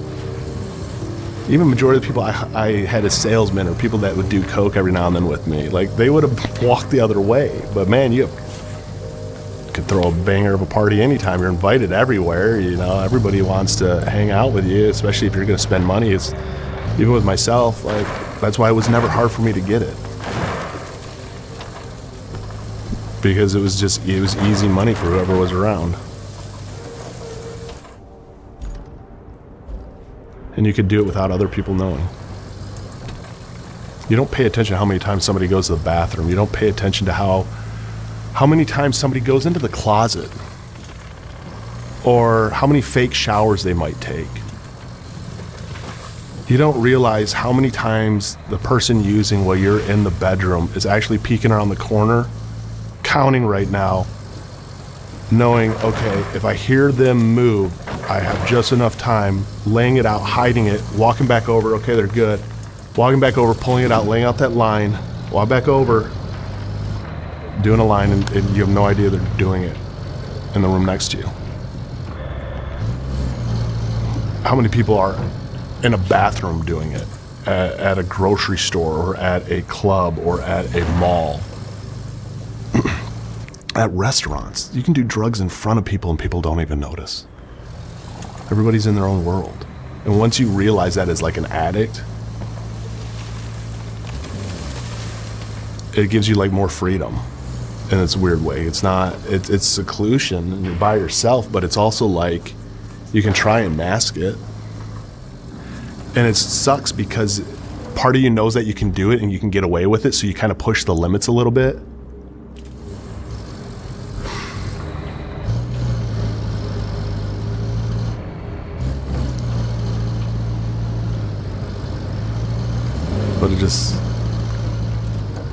I'll end up in the same place.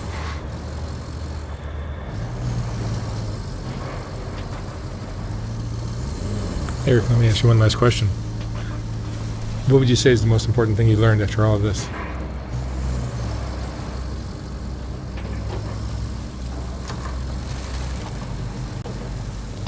It's okay to be messed up in the head. And it's okay to be in pain. And it's okay to break down.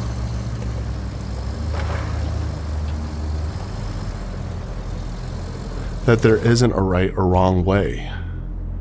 That everyone around you is going through the same thing. That social media is lying to you. That everyone is lying to you. That you're lying to you. And that it is okay to hurt. Because that's like how we grow. That if you embrace that and you learn from it, and you heal and you get the right help, that you don't have to rely on anything else.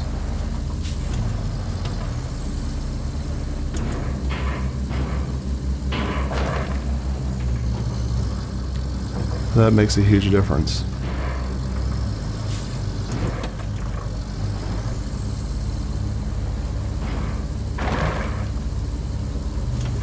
Because there isn't a supposed to be in life. It's not, there's no right or wrong way. That was the hardest thing for me to break.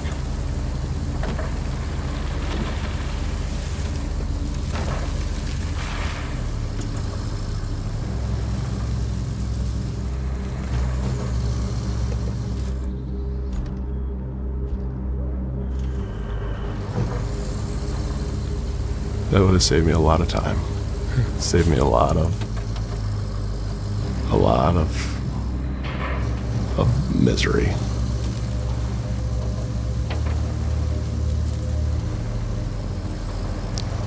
And I'm grateful I don't have a deviated septum. I'm grateful my nose never fully rotted away. But every time I get ulcers in my nose still, they'll even come out of my nose sometimes. Just all of this just inflamed for whatever reason, or the holes in my fucking sinuses. And when I lean over and my sinuses are bad, it just all comes just out because the holes you put quarters through or whatever. Like all that damage is permanent.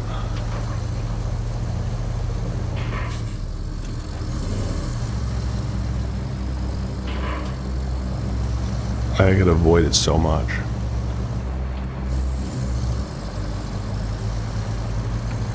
But I'm also grateful. I'm grateful for everything I've been through. I wouldn't change it because I didn't kill anyone. I didn't kill myself.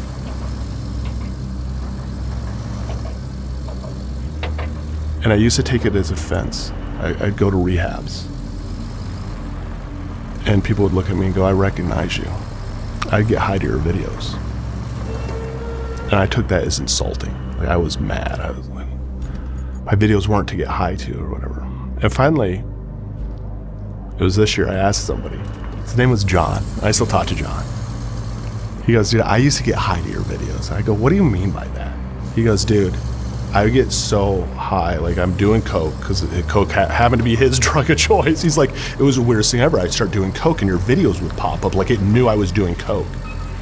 And he's like, I would just watch the beginning of your videos, I just started kind of like laughing, man. And he's like, by the end of it though, he's like, I wanted to be like you.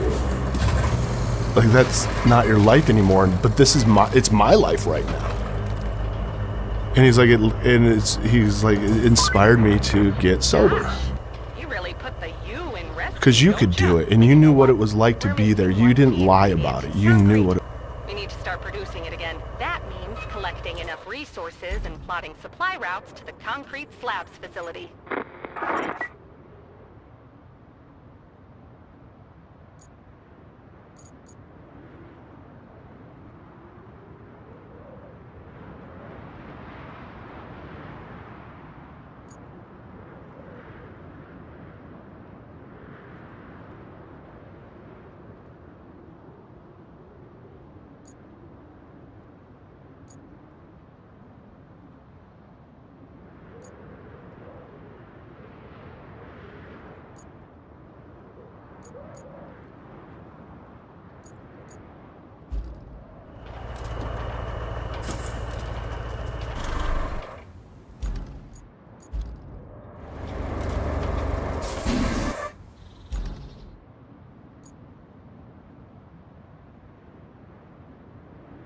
What it was like. And if you knew what it was like and you could get out, then I can get out. And I was like, well, thank God. Then it's not like, then it filled me with a lot of pride. Then it made me grateful. I'm grateful for everything I've been through. Like, I wouldn't change it because I didn't kill anyone. I didn't kill myself.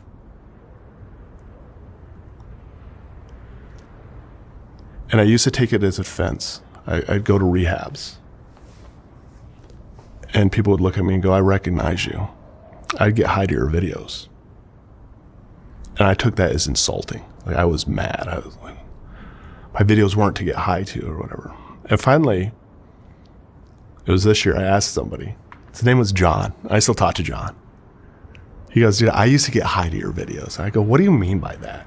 He goes, dude, I would get so high, like I'm doing coke, because coke happened to be his drug of choice. He's like, it was the weirdest thing ever. I start doing coke and you're grateful. I'm grateful for everything. That. He is doing coke, man, you now. I was just, watch videos would pop up like it knew I was doing coke. And he's like, I would just watch the beginning of your videos. I just started kind of like laughing, man. And he's like, by the end of it though, he's like, I wanted to be like you. Like, that's not your life anymore, but it's my life right now. And he's like, it inspired me to get sober. Because you could do it, and you knew what it was like to be there. You didn't lie about it. You knew what it was like. And if you knew what it was like and you could get out, then I can get out. And I was like, well, thank God. Then it's not like, then it filled me with a lot of pride. Then it made me smile because I was like, I hope everybody does coach my videos now and wakes up and goes, don't do it anymore. Because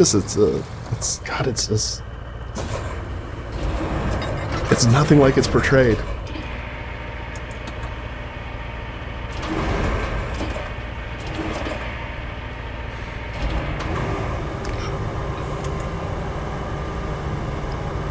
At least with some of the drugs, like you're kind of incapacitated. With this one, you're not.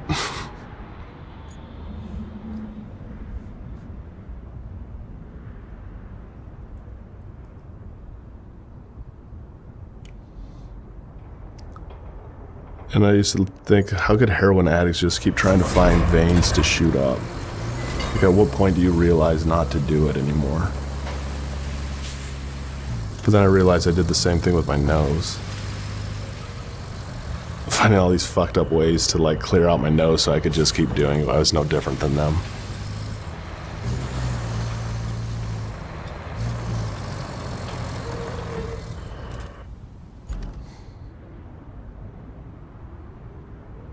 I'm glad I got fucking sober. I am too.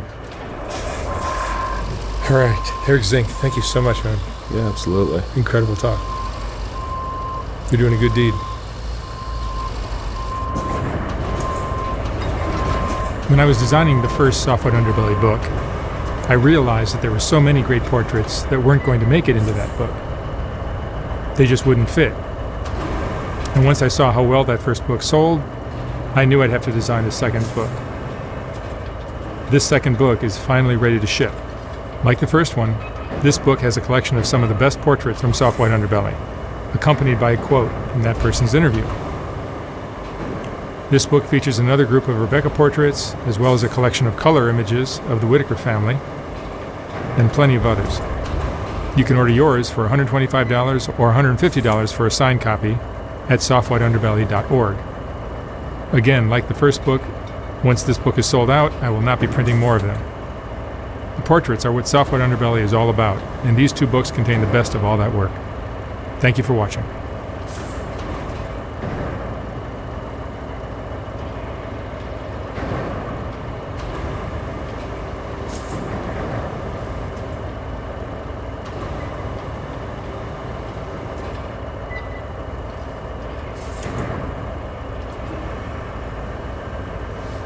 So Bryson, where'd you grow up? Where are you from? I'm born and raised on the island of Maui in Hawaii. Yes, sir. What was it like growing up there? You know, I didn't realize how different it was from what we call the mainland until I moved out here. But I mean, very tight knit. You know, very tight knit. Yeah, they don't like outsiders there, do they? They don't like outsiders, and honestly, they don't even like each other. You know, they until I'm very tight knit. Yeah, they don't like outsiders there, do they? They don't like outsiders, and honestly, they don't even like each other. You know. What was your childhood like? My childhood had a lot of ups and downs. You know, I'd be lying if I said that it was the most worst childhood ever, but it was filled with a lot of trauma that has impacted me today and, you know, kind of guided me to become the man that I am and the decisions that I've made, you know. I grew up with a single mom. Pretty much she had me when she was 16 years old. My mom never had a problem with drugs or alcohol, but she had a problem with having an attraction to guys that were gangbanging, smoking dope, robbing houses, you know. And she had a problem with men. Huh? She had a problem with men. Yes, she did. And so, you know, that's how she met my father. They were never married or anything like that, and by the time she was pregnant, my dad was sent away, you know. But yeah, so 16 years old, she had me, and in the beginning of my life, it was kind of rough seeing her go through the whole dating scene. Like, I do remember a lot of things, her getting beat up and shit like that, you know. But I can honestly say she did everything to make it work, you know. My grandparents played a big role in my life. They were there when, you know, my mom was working 2 jobs, or when she was off and wanted to go and party at the bar and shit like that, because she was still very young. I was always sent to my grandparents, you know. My mom eventually ended up getting pregnant when she was, I want to say 17 going on 18 with my little sister. And you know, my sister Shyla was born. She was born in June of 96. Yeah, and I was born September of 94. She actually ended up separating from her father, and in the midst of her separating from my sister's father, she started dating this guy named Peter Pasigan. And my mom was working 2 jobs. She was paying for him to go to college. She was doing his schoolwork, and all she asked in return is for him to watch us and take care of the whole housing situation, clean the house, do laundry, shit like that, you know. And little did she know that while she was dating him, he was putting us through sexual abuse. He was putting us through physical abuse, severe neglect, bringing around druggy friends that were smoking dope in the same room as me and my baby sister.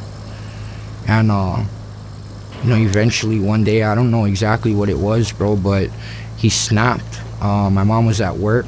She told me that, you know, when this happened, when she went to go to her second job at night, she told me that I was begging her not to go, you know. And she said I should have seen the signs, because that's not normal, you know. You were begging me not to go to work.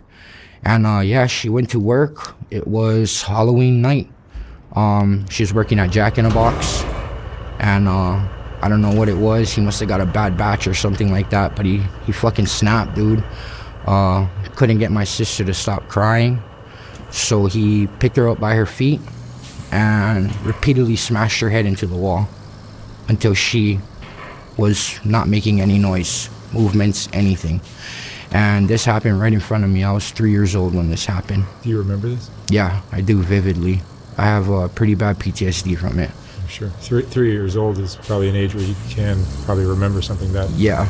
I feel like the reason why I remember it is because it had such a big impact, you know? I'd be lying if I said I remember playing with toys and shit when I was 3, No, but that's the kind of stuff you don't really remember. yeah, and you know, before that happened, I do remember some of the things that he used to do to us. He used to make me swallow coins, and he would do that so that he could tell my mom, like, oh, you know, I caught him swallowing coins again, and then my mom would be upset at me, you know. We found out in the end, he told my mother that the reason why he killed my sister is because he couldn't stand how much she loved us, you know. So I feel like he had some sort of vengeance against us, you know, and we were just innocent little kids. He used to fill up the bathtub with scalding hot water, and he used to take me and my little sister's heads and put our heads underneath the water, and then lift us up and let us catch our breath and put our heads underneath the water, you know. And when I came out here to California, a lot of people are like, you're from Hawaii, dude, you must be a fucking surfer. And I'm like, dude, I hate the water, you know, like, never got into it, was always scared of it since How then. old were you and your sister when he murdered her? She was a year and a half, 16 months exactly. Yeah. You were 3 years old. Yeah, and I was 3 years old, yep. And, you know, the neighbors ended up hearing the noises and called the police. And when the police came, he was acting shocked and told the police that I pushed my sister down the stairs, that they needed to get in contact with my mother immediately because he's so worried about my sister, and he was giving her CPR and shit. And he turned his back for 1 second, and I pushed her down the stairs because she wasn't sharing one of my toys or some shit like that, you know. And yeah, you know, they medevaced my sister to the main hospital that we have in Hawaii, which is on the island of Oahu. And I think that it happened on October 31st, and the next day she was pronounced dead, bro. She was on like some hardcore heavy-duty life preservative machines and stuff like that, but it didn't work, you know. By the time police got there, she had a fucking big ass hole in her head that was just mush. You know, it was very surprising that she wasn't dead on arrival. It's horrible. Yeah, it was messed up, man. It was really messed up. And you know, I kind of grew like desensitized to telling the story, you know. And I'll get to that like a little bit later on in life on why I became desensitized to telling it. But you know, like really thinking back about it and actually talking about it, like that had such a huge role on the person that I but the person that I became, you know, rebellious and stuff like that. FBI came in to do an investigation, and that's when we found out that I was being sexually assaulted as well as my sister, you know. My brain completely blocked that part out. I honestly can't tell you exactly what was going on, but they could tell that certain parts of our body had been fucked with, you know. When the FBI came in and did their investigation, they noticed that we had a 2-story apartment. So when you walked in, it was very high ceilings. I don't know how they noticed it, but they noticed that there was a crack in our ceiling. And as they investigated it closer, they seen hair stuck in the cracks. And come to find out, what he would do is he would grab us and he would throw us as hard as he could into the air so that our heads would boom hit the ceiling like that whenever we were crying, because then it would knock us out. You know what I mean? And he got convicted of murdering your sister? Yeah, so he got convicted of I forget exactly what the charge is, but this is the worst part. I mean, he got convicted of pretty much murdering my sister, exactly that. When he got convicted and sentenced to prison, he patched up with a certain gang, and they protected him. When he went into prison, he started telling people that he murdered another guy, and that's why he was there. I don't know how they didn't check fucking paperwork or whatever, how it was back in the late 90s, but he skated through it like that. And you know, at 6 years of him serving prison time, because he was sentenced to life with the possibility of parole after 20 years.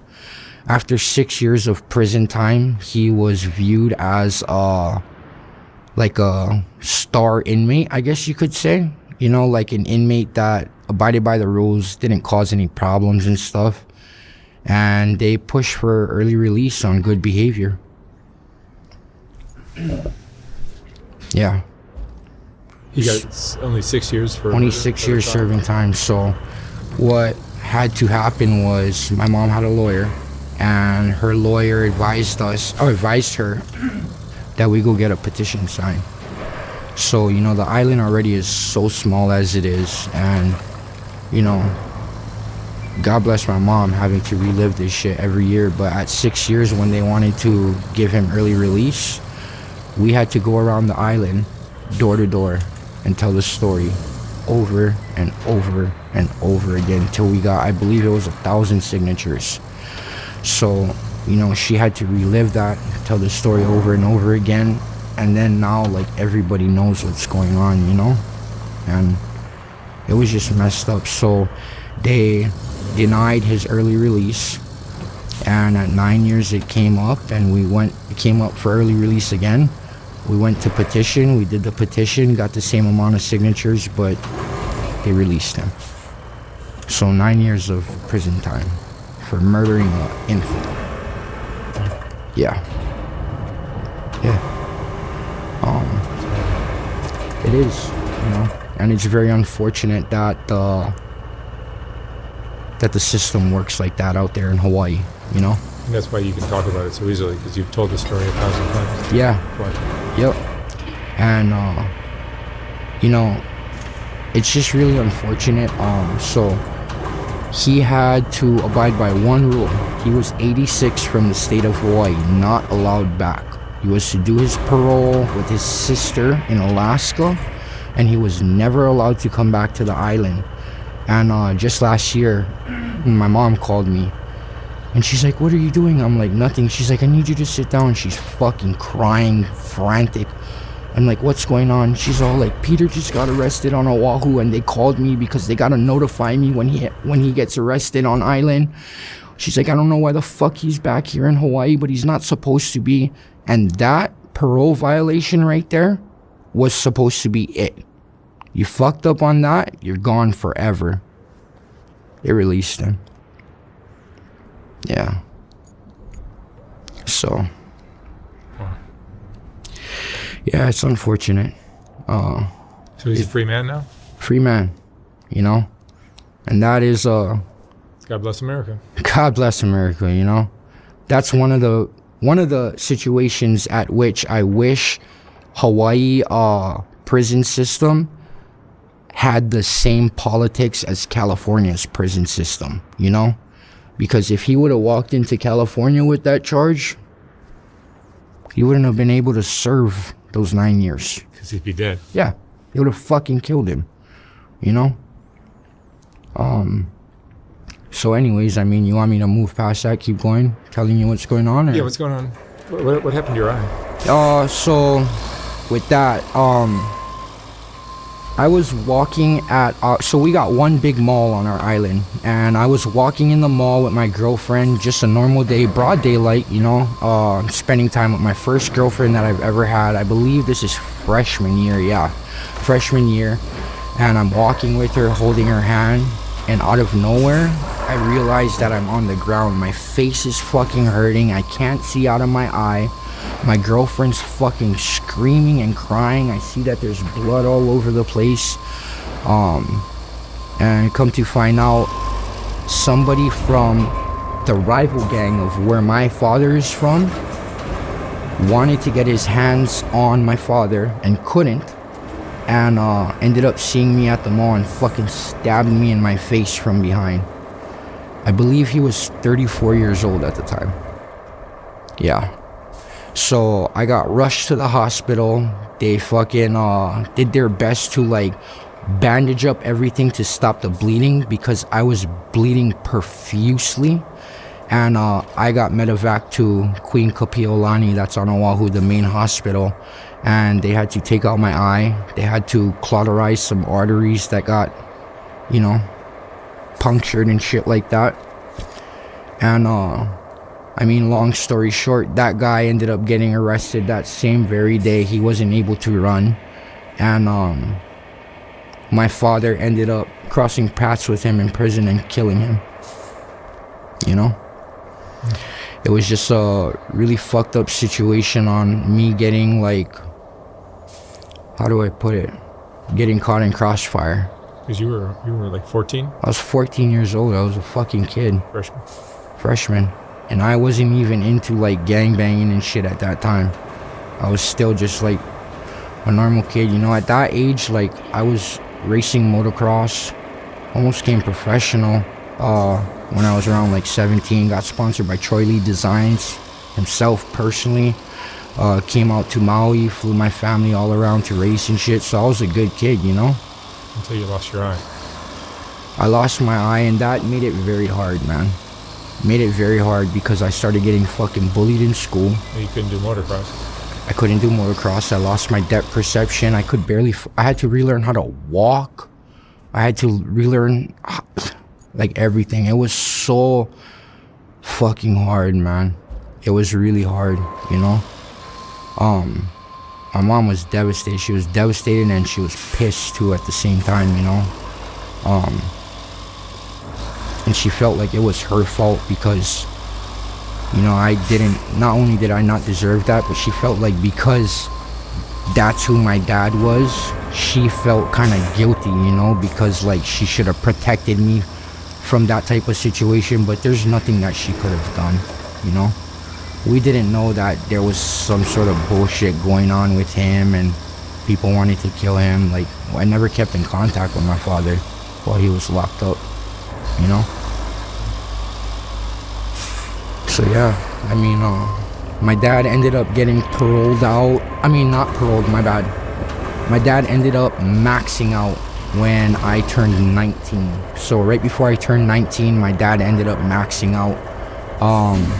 By the age of 19, I'm in rehab for the first time. I entered rehab at 18 years old. I was homeless on the island. I had a problem with smoking crystal meth.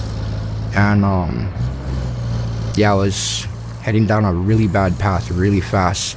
I was smoking oxys. That's when the oxy 30s, you know, that whole epidemic hit and the painkillers was coming out. This is in 2012. And I got put on probation for my first charge, which was assault of a family household member. I got into a fight with somebody from my family at home.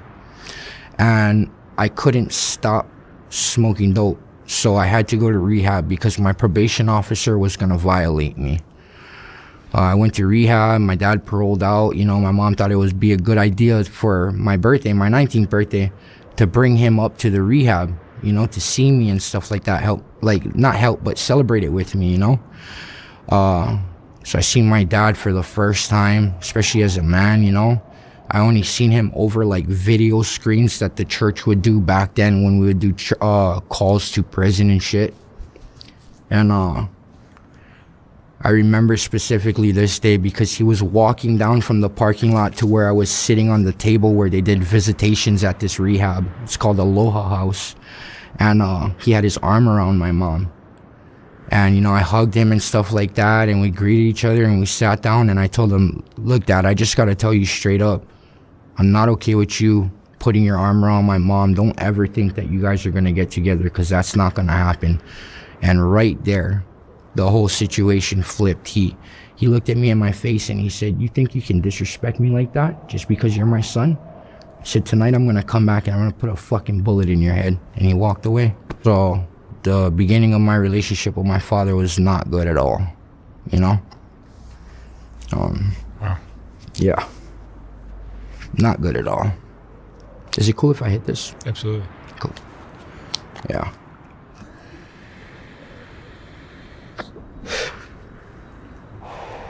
That was what age? That was 18 turning 19. And you are how old now? Huh? How old are you now? I'm 18. Oh, right now I'm 30. I just turned 30 in September last year. You came to California when? I came to California when I was 20, turning 21. And I've been kind of stuck out here ever since.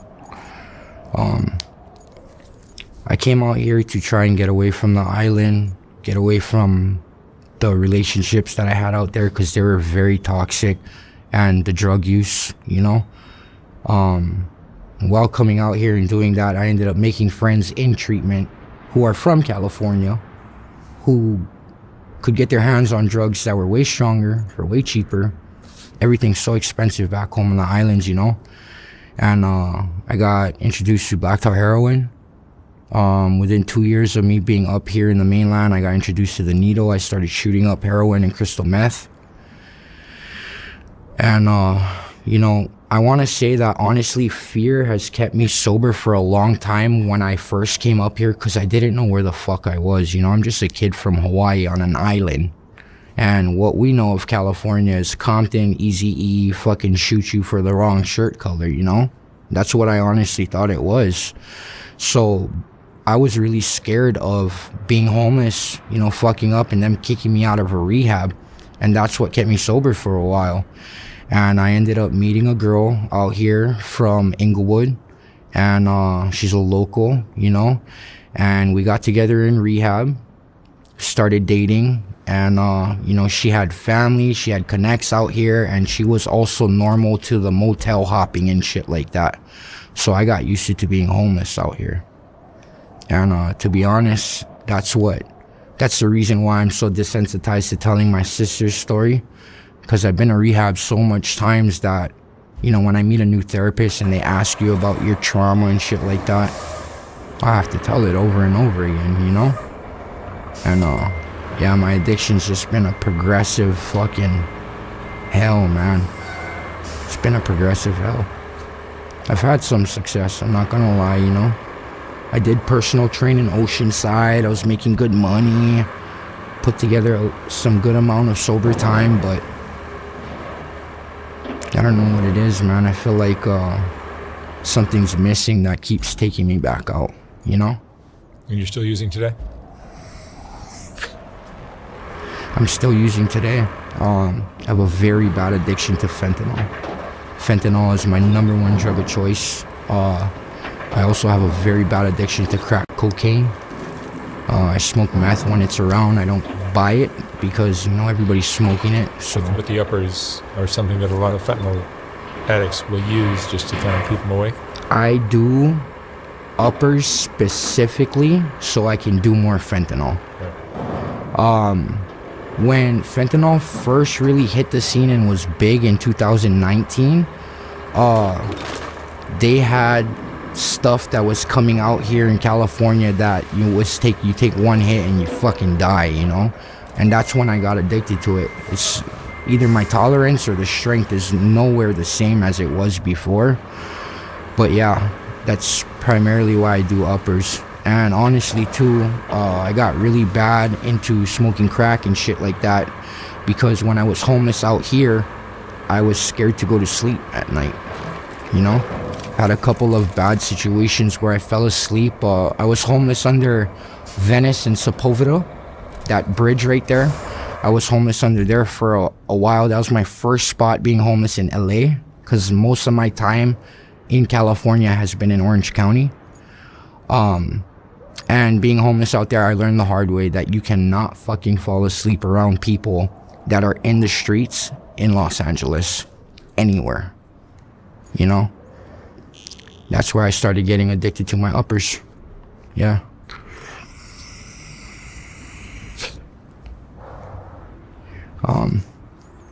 How I had told you I knew somebody that you did an interview with. The reason why I know that person is because they're very active in helping drug addicts get sober and stuff like that. Pretty. Yeah. And the reason why I brought him up is because I just crossed paths with him. You know, I crossed paths with him a long time ago. I just recently crossed paths with him this holidays, and I got to meet him, his kids, his old lady, and man, like, I don't know what it is about that man. We don't have very long conversations, but everything he says has a very big impact. Like, you can tell if he knows you're serious about changing your life, he'll do everything he can to help you do it, you know? Yeah, I've seen Pretty do some amazing things. He's really solid. Yeah, he's an awesome man. And that's why I was saying hopefully tonight I'll be able to see him because, you know, I'm trying to get into rehab today. Good for you. Yeah, so I've been making calls and stuff. I was with that guy Ponytail who connected me with you, and he was letting me use his phone. I'm gonna go back over there and finish the phone calls and stuff like that. But I already made the initial contact. You know, by the grace of God, it happening, I'll be able to be back in that little sobriety family that they got going on, you know? And try again. Good for you. Can't give up, man. You know? And you're still young. Yeah. I will say that being a chronic relapser, I've lost hope and faith over time. But I feel like the most frustrating part is the fact that I give in to my cravings when I know that I can get past it because I've done it before. And I know that there's so much more on the other side that I can do, that I want to do. You know, I want to work with kids and shit. And I just give in every time I want to get high. I'm like, fuck it, you know? I have a hard time dealing with emotions as a man, you know? And that's just how I've coped with everything. Drugs. Yeah. How's your mom doing? My mom's doing good, honestly. She's back in back in the islands, yeah. You're from Maui. Yeah, from Maui, yeah. And your mom is still there? Yep. I have a mom, a little brother who's 16. Great kid, man. AP classes, about to graduate junior year, looking to go to college out here in Nevada. Like, amazing kid, man. And I have my grandmother left in my family. The drugs are bad in Maui? Drugs are horrible out there. The meth is pretty much free. And it's very strong because the Filipinos make the shit out there. And the fentanyl is $500 a gram. So if you get addicted to fentanyl, which I have like a gram and a half a day habit, you get addicted to fentanyl out there. I mean, it takes 2 weeks max, and you're already at the point of fucking stealing from people, robbing stores, you know, because nobody can really keep up with a fucking $500 a day habit as a drug addict with no job, you know? So, yeah, but mom's all right. She's always been holding it together. She works 2 full-time jobs, and yeah, the house that she owns it completely to herself. I had a stepdad in my life, and he was in my life for about 23 years, and my mom ended up getting a divorce to him, my brother's dad. And in the divorce, she didn't want half of everything. She said, leave me the house and I'll pay for the mortgage, my own. So, you know, she's fucking working herself to death, and she has MS, but she's killing it, man. Oh. Yeah. Bryson, what would you say is the most important lesson you've learned in your life?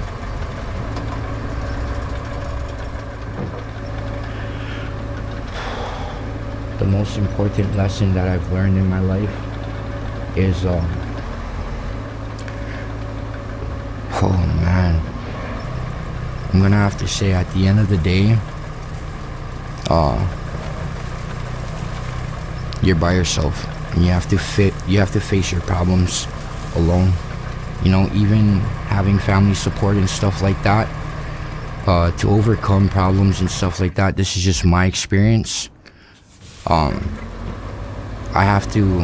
had to muster up enough strength to, you know, trudge through the problems that I have made it through, you know, because I can honestly say that I have been enabled as an addict's son, and the enabling has stunted my growth and has kept me sick all this time. It's been 12 years of homelessness and addiction. 12 years. Yeah. All right. Bryson, Yeah. thank you so much for sharing your story. Thank you. Thank you for letting me do this. I really appreciate the opportunity. I appreciate it. hopefully lots of luck with Pretty. Yeah, I appreciate that. Yeah. Good luck. Right on, brother. Thanks.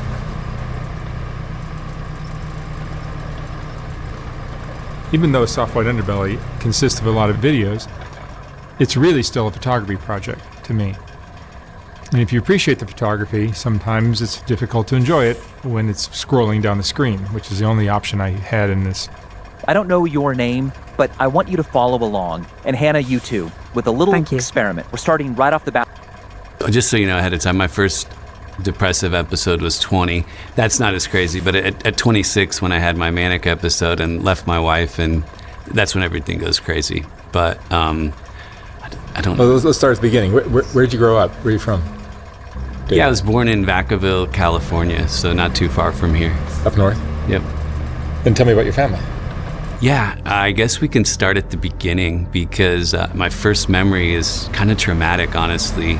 So my first memory is actually I was in the living room and crying because my dad was strangling my mom in front of me. And I was probably 4 years old at the time, so that's kind of forever etched into my mind.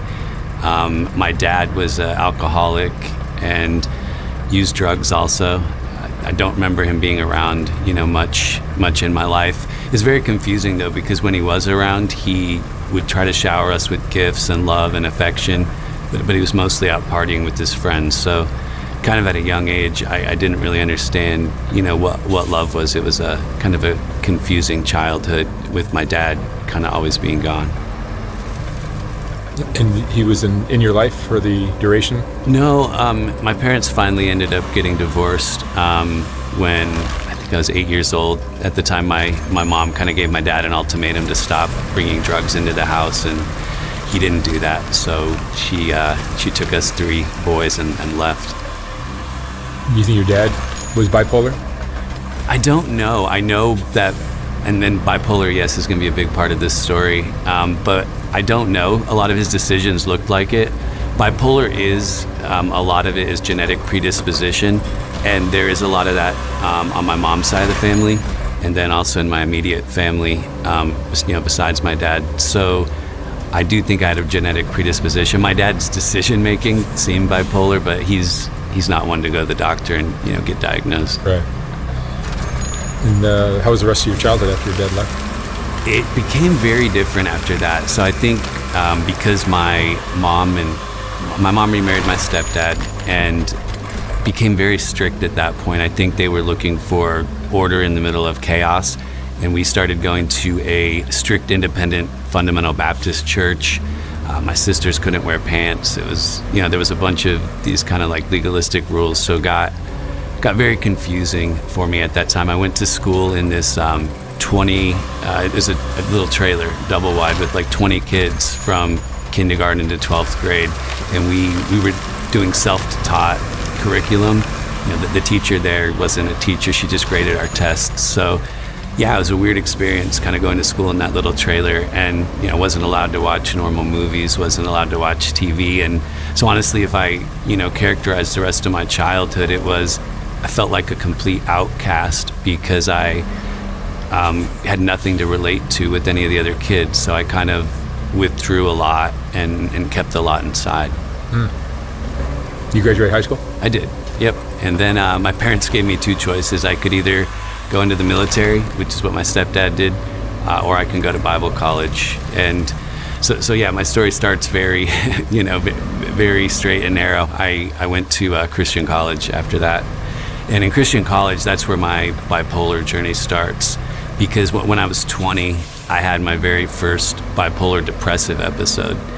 And the weird thing about it is it came out of the blue because there was nothing wrong in my life, no catalyst that you would think. And sometimes it's like that with bipolar. Sometimes there's a catalyst, sometimes nothing at all happens. So, I became very withdrawn. I went from being a straight A student to starting to fail, exams and just failing tests and different things like that, because a big part of the depression is not just the sadness, there's anxiety, and then my brain I call it slow as molasses. It would just slow down considerably, and I couldn't remember simple things, couldn't think properly, So it's a very scary experience for me, that first time. Does bipolar disorder appear in your early 20s like that? So it can appear at different ages, but a lot of times it does appear like late teens, early 20s is very, very common. And what does it look like? So with that, so typically bipolar, why they call it that is there's two poles. There's the depression, which I just mentioned, and then there's a mania, which we're going to get into in a little bit with all the crazy, reckless, impulsive decisions.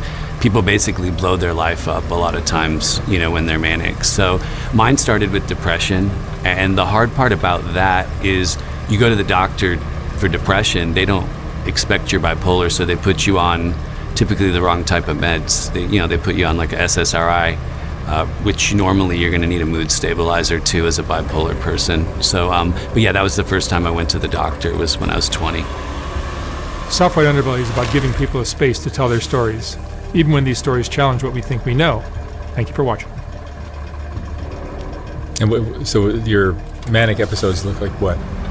So yeah, we can fast forward. I had a couple minor depressive, and I call them like baby manic episodes, but my first huge blow up happened when I was 26 years old. So in college, I met a girl. We got married when I was 21, and my life was very, again, straight and narrow. I didn't drink, it was just a very simple life. But when I was 26, all of a sudden I got this huge rush of energy. I didn't need to sleep. It was like this euphoria. It felt really good at first. You almost feel like a superhuman, and it feels really, really good at first. So I wasn't sleeping a lot. I had all this extra energy, all this confidence, kind of grandiose thinking. And I was actually performing very well at work. I was a financial advisor at this time. So at first it was fun and felt good. But then there's bipolar a lot of times manifests the same way for most everyone. Then I started going on these spending sprees. I tried to buy a third vehicle. I'm trying to buy another house we don't need. My wife's kind of like, what's going on with this guy? But then there's like this crazy sex drive rush as well. And that's when I ended up probably making one of the mistakes I'm most, that I've had to deal with a lot of shame about. I ended up, cheating on my ex when I was 26 with a coworker, and that was only the second person I'd hooked up with at 26. So, and that was the first night I got drunk as well. So I got drunk for my first time at 26, hooked up with her, and that's when my life completely changed. I went home. I told my ex-wife now, what I did, and I packed a bag and I moved out. And it's crazy, at the time I didn't really feel remorse. I felt a ton later, but in my mania I didn't feel all that. I just had this hedonistic mindset that I just wanted to change my life and start partying. How long did it last? So my manic episodes normally lasted a few months at a time. There are people that are rapid cycling bipolar, but mine were typically longer. And so my other ones got way, way worse. But this first one, I started drinking for the first time. I started going out, from never going out to going out 6 nights a week, basically, blowing through money. And just to kind of give you an example of one of the first impulsive, dumb decisions I made, I'm trying to get divorced, but I'm not even close to doing that. But then I meet a au pair or foreign nanny, and fell in love with her super fast. That's a big hallmark of the mania, is you can fall in love very quickly. You kind of have these like rose-colored glasses on. And she was going to have to go back to Mexico. So she told me, if we don't get married, I have to go back to Mexico. So I'm still married. She doesn't know that. But I tell her, okay, let's get married. I jump on a plane to Mexico, meet her mom, her whole family, ask permission to marry her, and yeah, we're ring shopping while I'm still married. You're still married? Yeah, well, I'm still married. That's a great example of, bipolar decision making. So, I was going to try to go through with that, but right about that time, I got hit with another major depressive episode. So you're flipping back and forth with the bipolar. And that was one of the worst depressive episodes I've ever been through, because that's the first time I really, really wanted to end my life. And it got really bad. I lived next to work, and on lunch break, I would drive home and, stand in the garage and, try to get up the courage to flood it with carbon monoxide. I had sleeping pills that I'd, pour into my hand and try to get up the courage to take. And it wasn't because I wanted to die. It was because I wanted to get rid of the pain from the depression, the anxiety. As depressed as I was, I couldn't sleep at night. So that was, really messing with my thinking as well. So this went on, for a little while, until finally I had a moment of clarity. And with that moment of clarity, I packed a bag and I took myself to the nearest mental hospital and checked myself in, because I finally decided, I didn't know how long I'd be there, what was going to happen, but I decided I didn't want to die at that point, and took myself there. It's almost like for your friends and people in your life, your family, all this, it's like you're two different people. Yeah, it's very confusing to my friends and family, because, I had been nothing like this, up until 20 years old, and the back and forth, with the, crazy confidence and the mania to the depression is, very confusing. And my family didn't know a lot about mental health. That's not, we didn't really grow up talking about those type of things. So when they actually found out, about all this, they thought it was more of like a sin problem, that I was, they didn't believe in medicine at first and all that at this time. So yeah, it was really confusing for all of us. But at the mental hospital, that's where I was finally diagnosed with bipolar for the first time. When the doctor understood everything I'd been doing, he's like, okay, you're not just depressed, you're bipolar. And that was the first time they put me they tried to put me on bipolar meds for the first time then. Did they help? So it did help with the depression, the depressive medicine. So that got me out of the hospital. I think I was there 5 days. But when I got out of there, they tried to put me on a lithium for my mania, but I hated it. It turned me into like a shell of myself, a walking zombie, I felt. And I quickly stopped taking that and went back into a manic episode. And this is where things, really, really start to unravel for me, because at that point, I had never used drugs. So I think I'm 27 now, but through party friends, I think I tried Molly first. So I was going to raves and clubs and things like that. But then finally, I tried Coke, and that was the first drug I became addicted to. I loved the euphoric feeling it gave me, and I quickly started to use that on a very regular basis. How was tell me about being bipolar and on cocaine. Yeah, so the statistic that you read is about 60% of bipolar people develop an addiction. So this is very common. But it kind of was like my mania went on steroids with the Coke.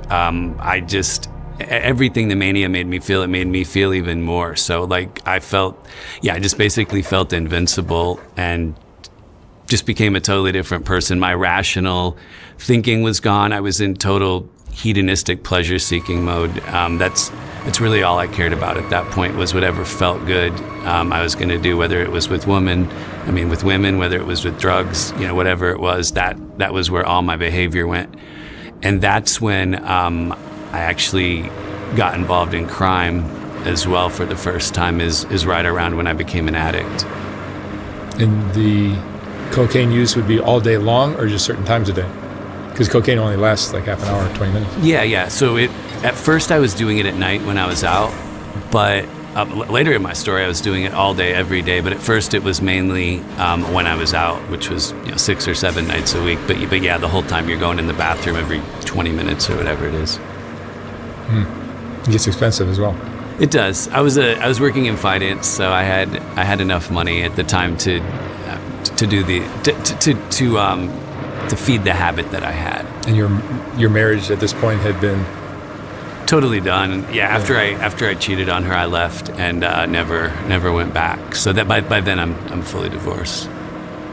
Do you ever have moments where you're not manic and you're not depressed, you're somewhere stable in the middle, and you look at what you just did, and you're like, what the hell was I just doing?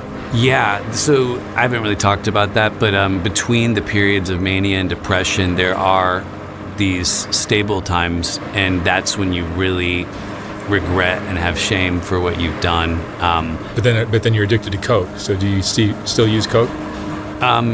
Yeah, I kept using it even when I was depressed, also because I was trying to get out of the depression. So yeah, at this point, even when I'm stable, my judgment is clouded, because I'm partying and doing the Coke. And what is it like when you're of a rational mind and you're going, what the hell did I just do? I think that's part of why you're drinking and using the Coke also, is to help with the shame and to help kind of get over some of those things. But so yeah, I think I was trying to self-medicate to not have to think about how I'd blown up my life. And where did things go from there?